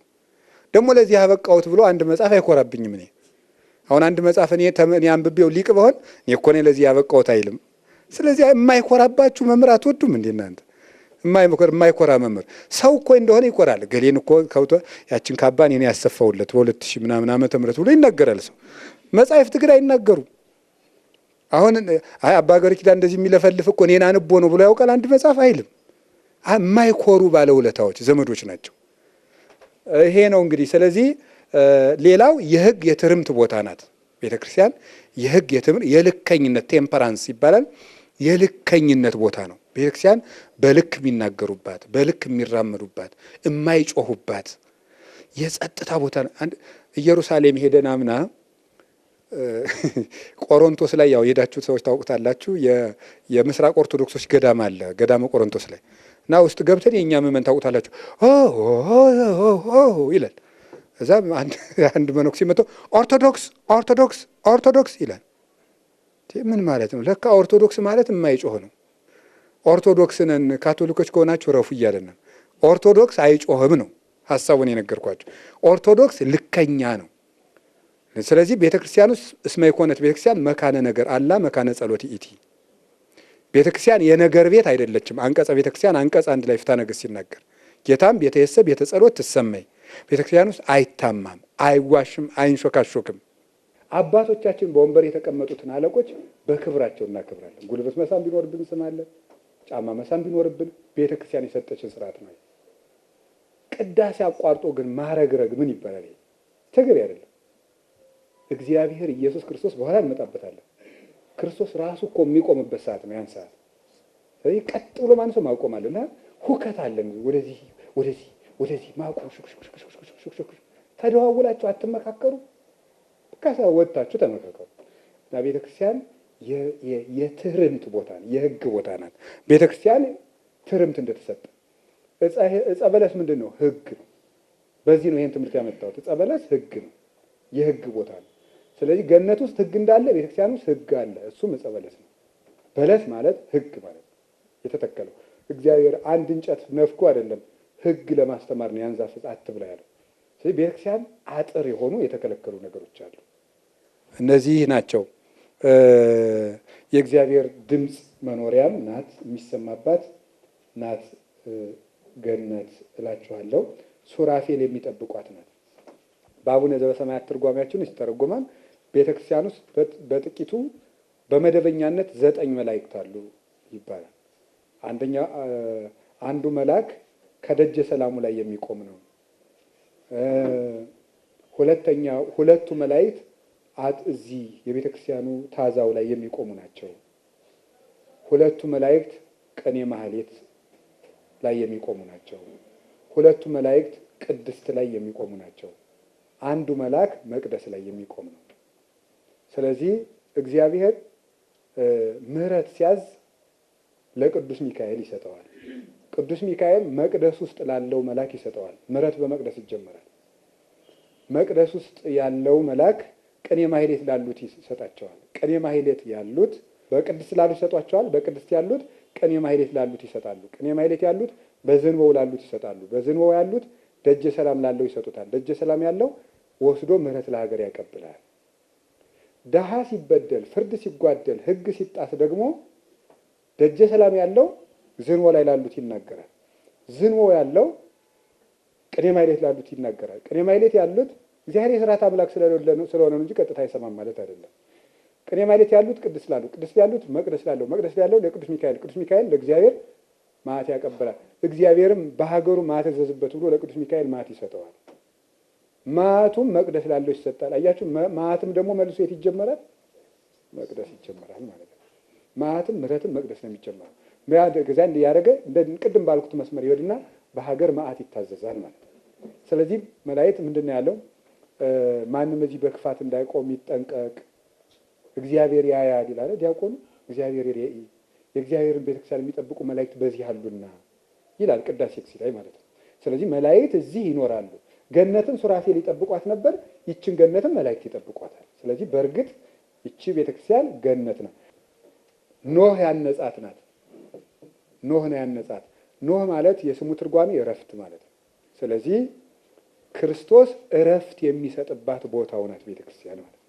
ክርስቶስ እረፍት የሚሰጥባት ቦታው ናት። የእረፍት ቦታ ናት። ትክክለኛውን እረፍት ማለት ነው።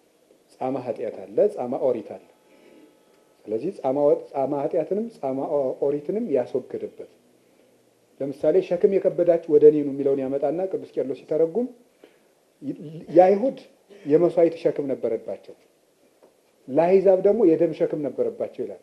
የአይሁድ ሸክም የመባቻ ፍየል በጧት ሙክት ማለዳ ይደር እንደዚህ አድርጉ፣ ርግብ አምጡ፣ የተፈተገ ስንዴ አምጡ፣ የሰባ ወይፈን አምጡ የሚለው ድክም የሚያደርገውን ያንን መስዋዕት ራሱን ጽዋ ከኔ ጽኑ ያረዊ ጽዋ አንዱ በቃይ ነው አይደል የሚለው። ያንን ሲተረጉሙት ደግሞ መስዋዕትነት አያዳግምም ነው የሚሉት። አንድ በአርብ ብቻ ምረሶ አርሶ አንድ ጊዜ ራሱን ሰዋ በቃ። ክርስቶስ አንድ የበቃ ሸክምን ሁሉ አስወገደ። የመባቻ መስዋዕት የዓመት መስዋዕት የለም እሱ ብቻ። ስለዚህ መጾር ቀሊል አሩት ሰናይ ውእቱ ኢየሱስ ክርስቶስ የተባለው ለዚህ ነው። ቀላል ሸክም የተባለ ክርስቶስ ነው። አብሉኝ ሳይሆን ብሉና ጽደቁ የሚል። ሁለተኛ ጻማ ደም የነበረባቸው አሕዛብ የከብት መስዋዕት ቢያልቅባቸው ልጆቻቸውን ያሳርዷቸው ነበረ። ያንን አርቆ በገዛ ደሙ የዋጀ እረፍት የሰጣቸው አሕዛብን ከደም ሸክም፣ አይሁድን ከመስዋዕት ሸክም፣ ኃጣንን ከኃጢአት ሸክም፣ ድውያንን ከደዌ ሸክም ያራቀ ያዳነ እውነተኛው እረፍት ክርስቶስ በቤተ ክርስቲያን ይገኛል። ስለዚህ ቤተ ክርስቲያን የእረፍት ቦታ ናት። እኔ አንድ ምዕመን ሳገኝ የምመክራቸው 5 ምክሮች አሉ። ከእናንተም ብትጠቀሙ ደስ ይለኛል። አንድ ቀን ያገኘሁትን ሰው አንድ ምክር ነው የምመክረው። አንድ ቀን ዛሬ ብቻ አግኝቼው የሚለየኝ ሰው የመጀመሪያው ምለው ጸልይ፣ ቀጥሎ ምለው በቀን 1 ምዕራፍ መጽሐፍ ቅዱስ አንብብ። አንድ ቀን ለተዋወቅኩ ሰው የምመክረው አጭር ምክር ነው። ጸልይ፣ 1 ምዕራፍ መጽሐፍ ቅዱስ አንብብ። በቀን ቤተክርስቲያን ሳትገባ አትተዋል። 4ኛ አስቀድስ፣ ስጋ ወደሙ ተቀበል። ቢያንስ በሳምንት 1 ቀን ሳታስቀድስ ከከረምክ ከክርስቶስ ርቀሃል። የራሳችን መመዘኛም ይሆናል። በሳምንት 1 ቀን አንድ ክርስቲያን ማስቀደስ አለበት። እሁድ ባይቻለው ከሰዓት ባለቀርም ቢሆን ያስቀድሳል። በነገራችሁ ላይ አንድ ካህን ከንስሐ ልጆቹ ቤት ሲሄድ ማክሲመም መቀመጥ ያለበት 30 ደቂቃ ነው። ስታንዳርድ ነው። የንስሐ ልጅ ስታንዳርድ ነው። ከ30 ደቂቃ በላይ መቀመጥ ፖለቲከኛ መሆን ነው ማለት። ስብከቱ ያልቅብህና ፖለቲካ ማውራት ትጀምራለህ ማለት ነው። አይፈቀድም። 30 ደቂቃውን የሚያወራው 3 ነገሮች ነው። አንደኛው ፊዚካል ሄልዝ ነው። ሰውነታቸው ደህና መሆኑን ያረጋግጣል። ጤናችሁ ደህና ነው ወይ? የምትበሉት የምትጠጡት አላችሁ ወይ? ስራ አላችሁ ወይ? በልታችሁ ታድራላችሁ? ይሄንን ማረጋገጥ አለበት። ሁለተኛው ሜንታል ሄልዝ ነው። የአእምሮ ጤንነት ነው። ታነባላችሁ ወይ? መጽሐፍ ቅዱስ ታነባለህ? ስንክሳር ታነባለህ? የቤተክርስቲያን ታሪክ ታነባለህ? መባል አለበት። ጤነኛ አእምሮ እንዲኖር። ከሰው ጋር ሰላም ነው? ከጎረቤት ጋር ደህና ነው? ቤተሰባችሁ ሰላም ነው? ልጆች ጋር በርቅ ነው የምትኖሩት? ሚስት ደህና ናት? ሶስተኛው ስፒሪቹዋል ሄልዝ ይባላል። የመንፈስ ጤንነት ነው። ትቆርባለህ ሆይ? ንስሐ ትገባለህ ሆይ? ይሄ የነፍስ ጤንነቱ ነው። ይመረምራል። ጨርሶ ቤቱን ነው መሄድ ያለበት ማለት ነው። ስለዚህ ይሄን እረፍት ለመስጠት ነው ንስሐ አባት ያስፈልገ። ኖህ ራሱ ያነጻት ናት ማለት ቤተክርስቲያንን ሰው አልመሰረታትም ማለት ነው። የእረፍት ጌታ መድኃኒዓለም የመሰረታት ናት። ኖህ የገባባት ናት። ክርስቶስ ብቻ የሚመለክባት ናት። ኖህ 3 እርከን ያላት ናት። በአብ በወልድ በመንፈስ ቅዱስ የምታምን። ደስ የሚለው ደግሞ ክፉዎችም ደጎችም የሚገቡባት ማንና ማን ነው? ርግብም እባብም የሚገቡባት። ይሄንን ነገር ሁሉም ሰው ማወቅ አለበት። ዓለም እስከሚጠፋ ድረስ ርግብና እባብ በቤተ ክርስቲያን አብረው ይኖራሉ። ክርስቶስ እስከሚመጣ ድረስ ወይም እንክርዳዱና ስንዴው አብረው ይኖራሉ በአንድ ላይ ማለት ነው። እንክርዳዱን ንቀል። አንድ ሰው ምን አለኝ መሰላቸው? አምና እንደው የቤተ ክርስቲያን አባቶች ግን የምትባሉ ሰዎች እንዴት ነው እንክርዳድ ቤተ ክርስቲያን ውስጥ ሞልቶ ማትነቅሉ አለ። ጌታዬ እኔ እንክርዳድ ነቃ አይደለሁም፣ እንክርዳዱን እስከምመጣ ይቆይ ነው ያለኝ። እኔ ይህንን የምናገር እንጂ እኔ የመንቀል ስልጣን የለኝም፣ የሚያጭዱም መላእክት ናቸው ነው ያለ። እኔ እንክርዳድ የማጨድ ስልጣን የለኝም ብዬ መልሻለሁ እላቸዋለሁ። እና ለምን አትናገሩም? እነገሌን አትናገሯቸውም? ነቅለህ አጥልም ይላል። እኔ ነቃይ ተካይ ነኝ እንዴ? የሚነቅል የሚተክል መድኃኔዓለም ነው። እንክርዳዱን ተው። እንክርዳድነቱን ግን ምንድን ነው? ለብሲ አላዊ እምከመምዕረው ካይበ ገሰጽኮ ህድጎ ባይቶ አምሮ ለካልአን ከማላዊ ውእቱ። ወንጀለኛን ሰው ንገረው አንድ ጊዜ፣ ሁለት ጊዜ፣ ሶስት ጊዜ ለቲቶ ሲነግረው ቅዱስ ጳውሎስ አልሰማም ካለ ተንኮሉን ለሰው አሳውቅበት፣ ዝም በለው። እዚያ በኋላ ጎጅነቱን ክፉዎችም ደጎችም አብረው ይኖራሉ። ግን የቅዱስ ዮሐንስ አፈወርቅን ተስፋ ግን ልስጣችሁ። ደስ የሚለው ቤተ ክርስቲያንማ ከኖህ መርከብ ትበልጣለች አልና የኖህ መርከብ ውስጥ ሰው እባቡ ነው ይገባን፣ እባቡ ነው ገብቶ መልሶ ምን ሆኖ ይወጣል? እባቡ ነው ይወጣል። ቤተ ክርስቲያን ውስጥ ግን ሰው እባቡ ነው ገብቶ በጉ ነው ይወጣል ይላል። የለውጥ ቤተ ክርስቲያን ናት። ወንበዴው ይመጣና መጽዋች ይሆናል። ዘማዊ ይመጣና ድንግል ይሆናል። ስለዚህ ቤተ ክርስቲያን የምትለውጥ ናት። ከኖህም በላይ ናት። አፈር ገብቶ እምነት ይሆናል። የእንታ ሊቀ ሊቃውንት ዕዝራ ነው የተናገሩት ይሄን። ቤተ ክርስቲያን ውስጥ ጸበል ገብቶ ውሃ ገብቶ ጸበል ይሆናል፣ አፈር ገብቶ እምነት ይሆናል ያሉ እሳቸው ናቸው። እንጨት ገብቶ ተባርኮ ምን ይሆናል? ታቦት ይሆናል። አይደለም? አዎ ታቦት ይሆናል። ስንዴ ነው በአማርኛ ገብቶ ሲቀደስበት ወደ ማን ስጋ ይለወጣል? ወደ አምላክ ስጋ ይለወጣል፣ ወደ ክርስቶስ ስጋ። ወይን ገብቶ ወደ አምላክ ደም ይለወጣል። ስለዚህ ቤተ ክርስቲያን ክፎችን የመለወጥ ኃይል ያላት ናት። ስለዚህ ነው እኮ ባንበላ ለቅዱስ ቤተ ክርስቲያን እስመ ኩሉ ዘየሳቢሃ ይጻሙ ያለ ቅዱስ ያሬድ። ወደ እሷ የሮጠ ሰው ደክሞ አይመለስም። ኃይል ለብሶ ኃይል ተጎናጽፎ ነው የሚመለሰው። እና ቤተ ክርስቲያን በነገራችሁ ላይ ምንም ጾር፣ ምንም ኃጢአት፣ ምንም ሰይጣን ቢሆን ያለ ቤተ ክርስቲያን አይሸነፍም። አብርሃም ቤት ውስጥ አራት ነገር ታያላችሁ። አብርሃም የተቀመጠበት ዛፍ፣ የአብርሃም ድንኳን እና ሥላሴ። ይህን ሳዊሪያኖስ ዘገብሎን እንዲህ ብሎ ተረጎመው በአጭሩ።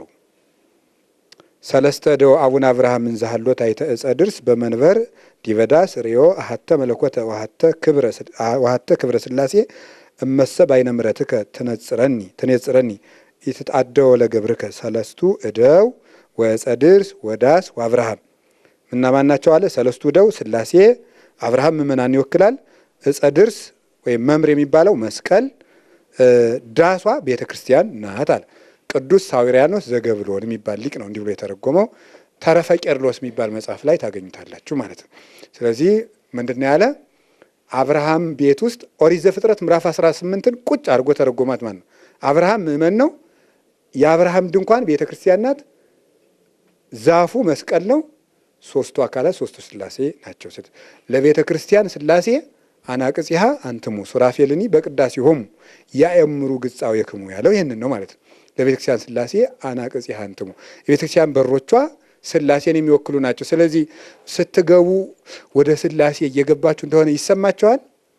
እንዲህ ይችል መጥቆ ማቁሰል ነው እኮ የምላችሁ። ለዚህ ነው አሁን በሩ ስትገቡ እንደዚህ እያሉ ሳይሆን ወደ አብ ወደ ወልድ ወደ መንፈስ ቅዱስ እየገባሁ ነው የሚለው እንዲሰማችሁ ነው የምፈልገው። እኔ ሁላችንም እንዲሰማን ነው።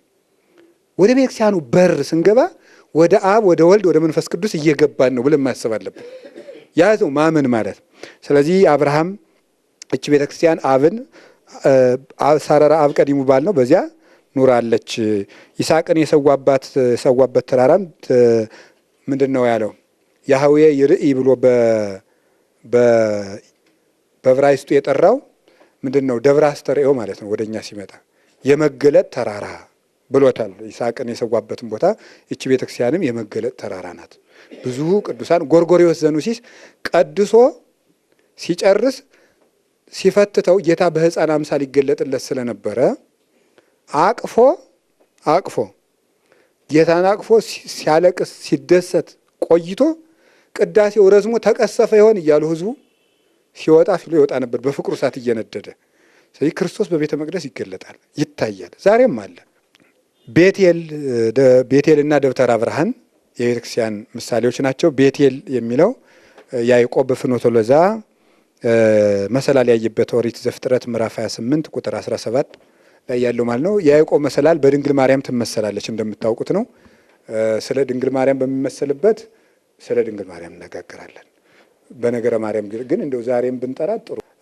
መሰላሏ እመቤታችን ናት እንደምታውቁት። የመሰላሏ ጫፍ ላይ ምን ተቀምጦ ነበር የሚለው ንጉሥ አይደል? የመሰላሏ ጫፍ ንጉሥ ተቀምጦባት ነበር። አንድ እንደው አዲስ ከሆነች እችል ልጨምር ብዬ ነው። የመሰላሏ ጫፍ የምትባለው የድንግል ማርያም ሕሊና ነው ብለው ይተረጉማሉ። የድንግል ማርያም ሕሊና ነው። እግዚአብሔር ተቀምጦበት ነበር ማለት በድንግል ማርያም ሕሊና ውስጥ ከእግዚአብሔር ሐሳብ በቀር ምንም ሐሳብ ገብቶ አያውቅም ማለት ነው። ስለዚህ ብቸኛይቱ የእግዚአብሔር ከተማ ማለት እሷ ናት ነው። አሁን አንድ ሰው በተግባር አለመበደል ይችላል፣ በመናገር አለመበደል ይችላል፣ በሐሳብ አለመበደል ግን ይችላል። ለመላእክትኒ ኢተክህሎሙ ድንጋሌ ሕሊና እስመ አበሱ በፍትወት ወረዱ ምድረ በቀዳሚ። ለመላእክት የሕሊና ድንግልና ለማን ተሰጠው? ለመላእክትስ እንኳ አልተቻለቸውም ተብሎ የተነገረው ለዚህ ነው። ለመላእክትስ እንኳ አልተቻላቸውም የተባለ ለምንድን ነው? የሚያሳስት በሌለበት ሀገር የሚኖሩት መላእክት እንኳን አልቻሉም። ከእሳት ከነፋስ ያልተፈጠረ ባህሪ ያላቸው መላእክት እንኳን የሚስት ባህሪ የሌላቸው መላእክት እንኳን አልቻሉትም። ድንግል ማርያም ግን ይህ ያላት ነው። ስለዚህ መሰላሉ ግን ምን ብለው ይተረጉማሉ? መሰላል ስንት ቋሚ ነው ያለው? አንድ ሁለት። ስንት ነው ያለው? ሁለት መሰላል። እዛ እርከኖች አሉት። በዛ ላይ መላእክት ይወጣሉ ይወርዳሉ። ሁለቱ መሰላሎች ብሉይ ኪዳንና ሐዲስ ኪዳን ናቸው ብለው ይተረጉማሉ። ሁለቱ መሰላሎች መሀል ላይ ያሉት እርከኖች ደግሞ እምነት፣ ተስፋ፣ ፍቅር፣ ትህትና፣ ንጽህና፣ ቅድስና እየተባሉ ናቸው እነዚህ እርከኖቹ የተደረደሩት። በዚያ የሚወጡት ደምና የሚወርዱት ደግሞ ምኖች ናቸው? ብሉይ ኪዳንና ሐዲስ ኪዳንን ምሰሶ መጠጊያና መቆሚያ አድርገው እምነት፣ ተስፋ፣ ፍቅርን፣ ንጽህናን፣ ቅድስናን መረጋገጫ መወጣጫ እያደረጉ ሂደው ከእግዚአብሔር ምስጢር ቀርተው የሚመጡ ሊቃውንተ ቤተክርስቲያንና መምህራን ናቸው ብሎ ይተረጉሙታል። ስለዚህ እቺ ቤተክርስቲያን ምንድን ናት? እመቤታችንን ምንድን ነው ምቅዳሃ ምስጢር ይላታል አይደል? አባ ጊዮርጊስ የምስጢር መቅጃ ይላታል። ስለዚህ የምስጢር መቅጃ እንደሆነች ቤተክርስቲያኒቱ ምስጢር የሚቀዳባት ናት። ሌላው ያዕቆብ ከስደት ሲመለስ ከሶሪያ ሲመለስ እሱ ሲመጣ መላእክት ጭፍራ ሆነው አገኛቸው። ስለዚህ ምንድን ነው መሃናይም ብሎ ጠራው ቦታውን ይላል። መሃናይም ማለት የእግዚአብሔር ጭፍራ ማለት ነው። ስለዚህ ያዕቆብ ከነ ልጆቹ መላእክት ከሰማይ ወርደው የነዚህ ህብረቶች የእግዚአብሔር ህብረት ቤተክርስቲያን ትባላለች። ደብተራ ብርሃን የተባለችው ዘጸአት 25 ቁጥር 8 ላይ ሙሴ የሰራት ደብተራ ኦሪት ናት። እሷ ደብተራ ኦሪት እንደምታውቁት ነው። ቀዳሚሃ ለጽዮን ሰማይ ሳረረ ወበዳግም አራዮ ለሙሴ ዘከመ ይገብር ግብራ ለደብተራ እንዳለ ቅዱስ ያሬድ ከጽዮን ምድራዊት አስቀድሞ ሰማይን ሰራ፣ ሰማያዊት ኢየሩሳሌምን ሰራና ወበዳግም አራዮ ለሙሴ ያችን እንደ ዲዛይን ሆና በምድር ደግሞ በዚያች ቅርጽ ምድር ላይ ስራልኝ ብሎ ሰጠው።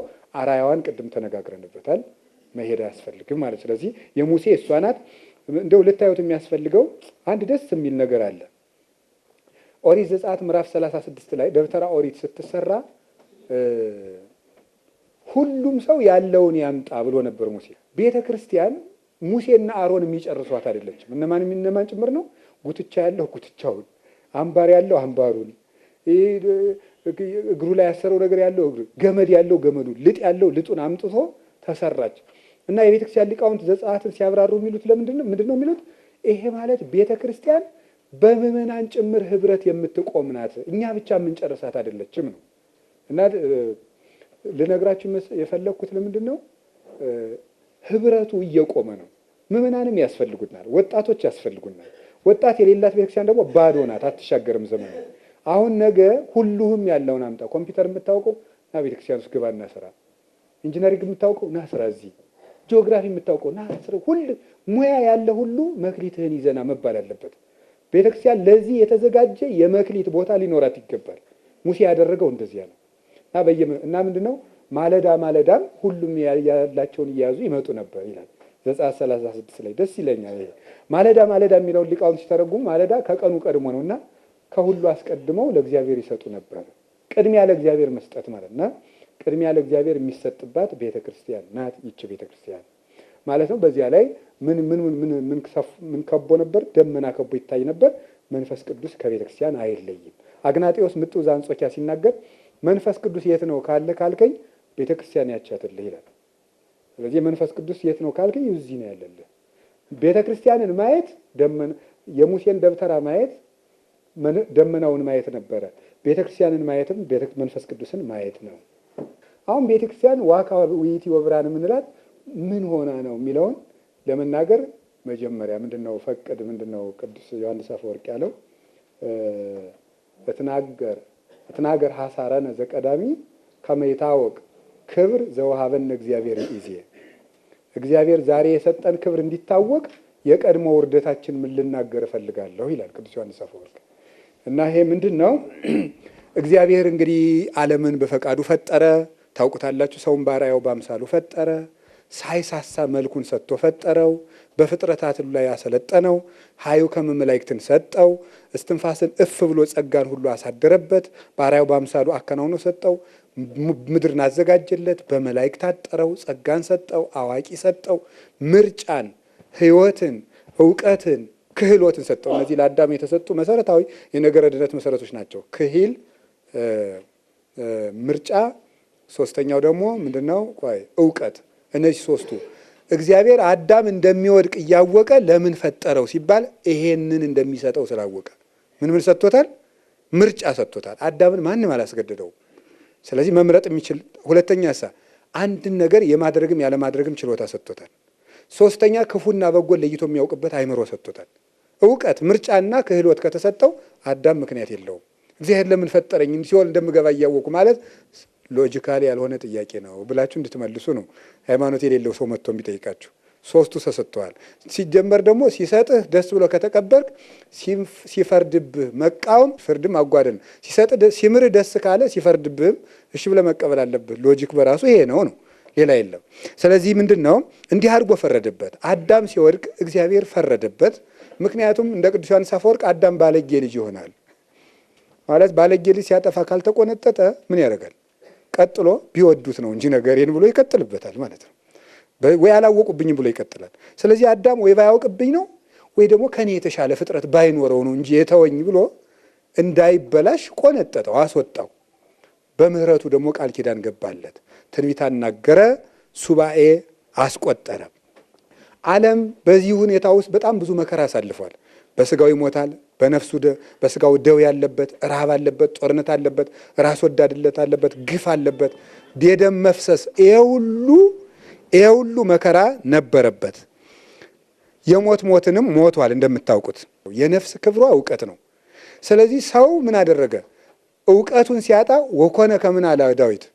ከመንስሳ ዘአልቦሙ ልብ እንደሌላቸው እንደ እንስሳት ሆነ አለ። ስለዚህ የሰው ልጅ ክብሩ እንዘ ክቡር ውእቱ እያይመረ ስላለ ይህንን ወሰደና ማር ይስሐቅ ክብራሰ ለነፍስ ነባቢት አእምሮ አለ። የነባቢት ነፍስ ክብሯ እውቀት ነው። ክርስቶስ ስላልተገለጠ ሰው አእምሮ ከእውቀቱ ስለጠፋ ለወንዝ ይሰግዳል፣ ለሸለቆ ይሰግዳል። አሁን ድረስ ለወንዙ ዶሮ ያርዳል እንደ ሰው አታውቁም? ዶሮ ይታረዳል። አባይ ራሱ ይታረዳል። ስንት ዶሮዋን የሚታረድበት። ስለዚህ በእንዲህ ያለ ዝቅጠት ውስጥ ነበር ሰው ለወንዙ ለምኑ እየተገዛ ክቡር የሰው ልጅ። እንዲህ ያለ የእውቀት ጨለማ ነበረብን። ሌላው በእስራኤል የነበረው መከራ ነበረ። ስለ እስራኤላውያን ትንሽ ላወራችሁ። እስራኤላውያን እንዴት ያለ ጨለማ ውስጥ እንደነበሩ እስራኤል በተለይ ከባቢሎን ምርኮ ከተመለሱ በኋላ ከ518 ዓመት ዓለም እስከ 333 ዓመት ዓለም ክርስቶስ ከመወለዱ በፊት ያለው ጊዜ የፐርሺያን ጊዜ ነው የሚባለው። እነዚህ ነበሩ ሲገዟቸው የነበሩ።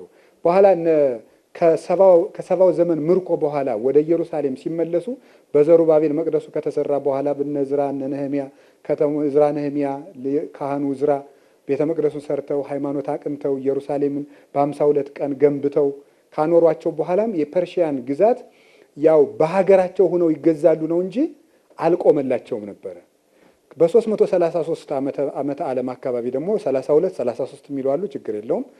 ያን ጊዜ ደግሞ ታላቁ እስክንድር የሚባለው መጥቶ ወረራቸው። ደግሞ ከ333 ዓመተ ምህረት የነ በጥሊሞስ እሱ ከሞተ በኋላ ደግሞ መንግስቱ ተከፋፍሎ በጥሊሞስ እና አንጢያኮስ የሚባሉት የሴሊሱድ ስርወ መንግስት ገዢዎች የሚባሉት ናቸው። እነ በጥሊሞስ ደግሞ በጥሊሞሳውያን ደግሞ የእስክንድሪያዎቹ መንገዶች ናቸው። እንዲህ ያደረጉ እስከ 100 67 ዓመተ ዓለም ደግሞ ገዟቸው። ደግሞ በ167 ዓመተ ዓለም ደግሞ መቃብያን መጥተው ደግሞ ተረከቧቸው። መቃብያን መጥተው ደግሞ ተረክበው ሲዋጉ መከራቸውን አይተው ደግሞ የመቃቢስ ልጆች ተዋግተው በይሁዳ መቃቢስ አማካኝነት ነፃ ወጥተው ቤተ መቅደሳቸውን አውጀው ለ80 ዓመት ያህል ሰላም የሆነ የራሳቸውን ብዙም ባይታወቅም መንግስት መስርተው እስከ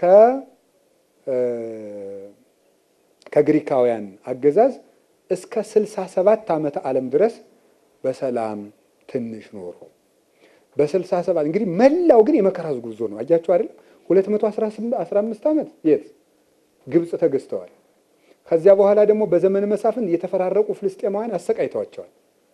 ከዚያ በኋላ ደግሞ ባቢሎን ሄደው 70 ዓመት ተገዝተዋል። ተመልሰው ደግሞ ያን ያህል ዓመት ተገዙ፣ ወደ 200 ዓመት መልሰው ደግሞ በግሪካውያን ደግሞ ይሄን ያህል ዓመት ተገዙ። መቃብያን ደግሞ 10 12 13 ዓመት ገዟቸው። ከዛ ነፃ ወጡ፣ ጥቂት ቆዩ። ይሄን አረፉ። ካረፉ በኋላ በ67 ዓመተ ምህረት ደግሞ ሮማውያን መጥተው ተረከቧቸው። ሮማውያን መጥተው ተረከቧቸው። በ37 ዓመተ ዓለም ታላቁ ሄሮድስ ነገሰ። ታላቁ ሄሮድስ በ37 ዓመተ ዓለም ከነገሰ በኋላ ቤተ መቅደሱንም አድሶታል። እሱ እንደ ራሴ ሹሞ ያስተዳድራቸው ጀመር። አሁን በዚህ ጊዜ የአይሁድ ይሄ የጨለማው ጊዜ ነው የሚባለው። ዋካይቲ ወብርሃን እንዴት ብሎ እንደሚመጣ ለማስረዳት ነው። ይሄ አይሁድ የሁሉ ጉዟቸው ጨለማ ነው። በዚህ ጨለማ ውስጥ ምን ቤተ ክህነቱ ጭልምልምልም አለ። ቤተ መንግስት የለም፣ ተቀብቶ የሚነግስ አልነበራቸውም። ቤተ ክህነቱ ደግሞ ተበላሽቷል። ከሶስት የተከፈለ ነው። ሰዱቃውያን የሚባሉ አሉ፣ ፈሪሳውያን የሚባሉ አሉ፣ ኤስያውያን የሚባሉ። ሰዱቃውያን የሚባሉት ከሮማውያን ጋር ገጥመው ሆዳቸውን እየሞሉ የሚኖሩ አድርባይ የካህናት ቡድን ማለት ነው። ያ ምን ይባላል? ሰዱቃውያን ይባላሉ። ፈሪሳውያን ደግሞ የሚባሉት ደግሞ ክርስቶስ መጥቶ በጦርነት ነፃ ያወጣናል የሚብሉ ሌጋሊዝም የሚባል መንገድ የሚከተሉና ሕግ ጠንቃቂዎችና የሕግ ጠበቆች የሚባሉት እነሱ ናቸው። ኤስያውያን የሚባሉ ደግሞ እንደ ባይታዊ ሆነው ደግሞ እግዚአብሔር በጦርነት ያወጣናል ብለው ዋሻ ውስጥ ነው ደግሞ ጨልመው መከራቸውን አይተው የሚሰቃዩ ናቸው። አያችሁ፣ ቤተ መንግስቱ ቤተ ክህነቱ የዛ ጊዜ ሶስቱም በጨለማ የተወረሰ ነው። በቤተ መንግስቱም በሮማውያን ተይዘዋል። ይሄ አይሁድ ውስጥ የነበረው ጨለማ ነው። የነ ዳዊት መንግስት አልነበረም። ክህነቱም የነ አሮን ክህነት ከሶስት ተከፍሎ ግማሹ ለፖለቲካ አድርባይ ሆኗል፣ ግማሹ ደግሞ በተስፋ ቆርጦ ወደ ዋሻ ገብቷል፣ ግማሹ ደግሞ ሕግ አዋቂ ነኝ እያለ ደግሞ እየተራቀቀ ህዝቡን ይዘርፋል። ደግሞ መደለዋን ያላቸው ማቴዎስ 23 ያሉት ደግሞ እነሱ ፈሪሳውያን ይባላሉ። ሮማውያንስ አህዛብሳ በምን አይነት አካሄድ ነው የነበሩት ደግሞ የሚለው ልንገራችሁ። አህዛብ ደግሞ የነበሩበት ምክንያት ነገስታቱ በጣም ጨካኞች፣ ግዛት አስፍተው ባለመጥገማቸው የተነሳ ደስታው ሁሉ አለቀ። ከህንድ ውቅያኖስ ከየትኛውም ዳርቻ ድረስ ግዛት አስፋፍተው ቢገዙ ወርቅ ቢገበር ደስታ የት ይገኝ? ኋላ ምን ማድረግ ጀመሩ? ባሪያዎችን በስታዲየም እያታገሉ መዝናናት ጀመሩ። ይሄ ደስታ ማጣት ነው። ስለዚህ በዚህ መከራ ውስጥ ሆኑ። ደስታ ማጣት እኮ ትልቅ ስቃይ ነው። ባሪያ ደግሞ ከውሻ ጋር እየታገለ የነገስታት መሳቂያ ሆኖ ይሰቃያል። ፍርድ የተጓደለበት ጊዜ፣ ፍጹም ጦማዳሪዎች የነበሩበት፣ ግፈኞች ባለጸጎች ደግሞ ከሀብታም ጋር ገጥመው ሀገር የሚያስለቅሱበት ነበር። ደግሞ የሮማውያን ፈላስፎች ደግሞ በሶስት ጥያቄ ጨልሞባቸው ይሰቃዩ ነበር። እውነት ምንድን ነው? ህይወት ምንድን ነው? ወደ እውነትና ወደ ህይወትስ በየት ነው የሚኬደው? ደግሞ በግሪክ ፍልስፍና ጥልቅልቅ ብሎ መከራውን የሚያያል። አይሁድ በዚህ መከራ፣ አሕዛብ በዚህ መከራ፣ ነገስታት በዚህ መከራ፣ ባሪያዎች በዚህ መከራ፣ ፈላስፎች ደግሞ በልብ መቃተት መከራ ውስጥ ሳሉ ዋካይእቲ ወብርሃን ትመጣለች ማለት ነው። እሷ ማናት? ክርስቶስ የዓለም ብርሃን መጣ ማለት ነው። ለዚህ ሁሉ ጨለማ ነው ክርስቶስ ብርሃን ሆኖ የመጣው። ለነገስታቱም ደስታ ክርስቶስ ሆነ፣ ለድሆችም ምስካዮሙ ለነዳያን ደስታቸው ክርስቶስ ሆነ፣ ለታመሙትም በፈውስ ብርሃናቸው ሆነ፣ ለፈላስፎችም ብርሃናቸው ሆነ። እውነት ምንድን ነው? አነ ውእቱ ሕይወት ፍኖተ ጽድቅ ወሕይወት። እውነት ምንድን ነው ቢሉ እኔ ጽድቅ ነኝ፣ እኔ እውነት ነኝ አላቸው። ሕይወት ምንድን ነው ቢላቸው አነ ውእቱ ሕይወት አላቸው። ወደ እውነትና ወደ ሕይወት የሚካሄድ በየት ነው ቢሏቸው አነ ውእቱ ፍኖት አላቸው። ለፈላስፎች የጨለመ በነገራችሁ ላይ የትኛውም ፈላስፋ ያልመለሳቸው 3 ጥያቄዎች የሚባሉት እነዚህ ናቸው። እውነት ምንድን ነው? ሕይወት ምንድን ነው? ወደ እውነትና ወደ ሕይወት በየት ነው የሚካሄደው? 3ቱን ጥያቄዎች የመለሰ ክርስቶስ ነው። ይሄን ብርሃን ቤተ ክርስቲያን ስለተሸከመች ዋካይቲዮ ብርሃን፣ ቤተ ክርስቲያን ዋካይቲዮ ብርሃን ስትባል 3 ነገር ስለተሸከመች ነው ይባላል። ሙቀት፣ ሕይወት፣ ብርሃን። ፀሐይ እንግዲህ ያኖራል። ሰው ፀሐይ ባይኖር መኖር አይችልም። ቤተ ክርስቲያን የክርስቶስን ሕይወት ትሰጣለች። ሙቀት የእግዚአብሔርን ፍቅር ትሰጣለች። ብርሃን ወንጌልን ታስተምራለች። ስለዚህ ቤተ ክርስቲያን 3 ነው የምትሰጠው፣ ሙቀት፣ ሕይወትና ብርሃን። ሕይወት ምንድን ነው? ወንጌል። ማን ነው? ብርሃን ያልነው የወንጌል እውቀት፣ ሙቀት ያልነው የእግዚአብሔር ፍቅር፣ ሕይወት ያልነው ቅዱስ ሥጋው ክቡር ደሙን አቀብላ የምትሰጠው ሕይወቷ። በዚህ ምክንያት ቤተክርስቲያን ዋካይቲዮ ብርሃን ትባላለች። ይሄን ተሸክማ የመጣች ናት ቤተ ክርስቲያን ለጨለማው ዓለም ብርሃን። እግዚአብሔር እንግዲህ እሱ እንደወደደው ስራ እንድንሰራ መድኃኔዓለም ፈቃዱ ይሁንልን።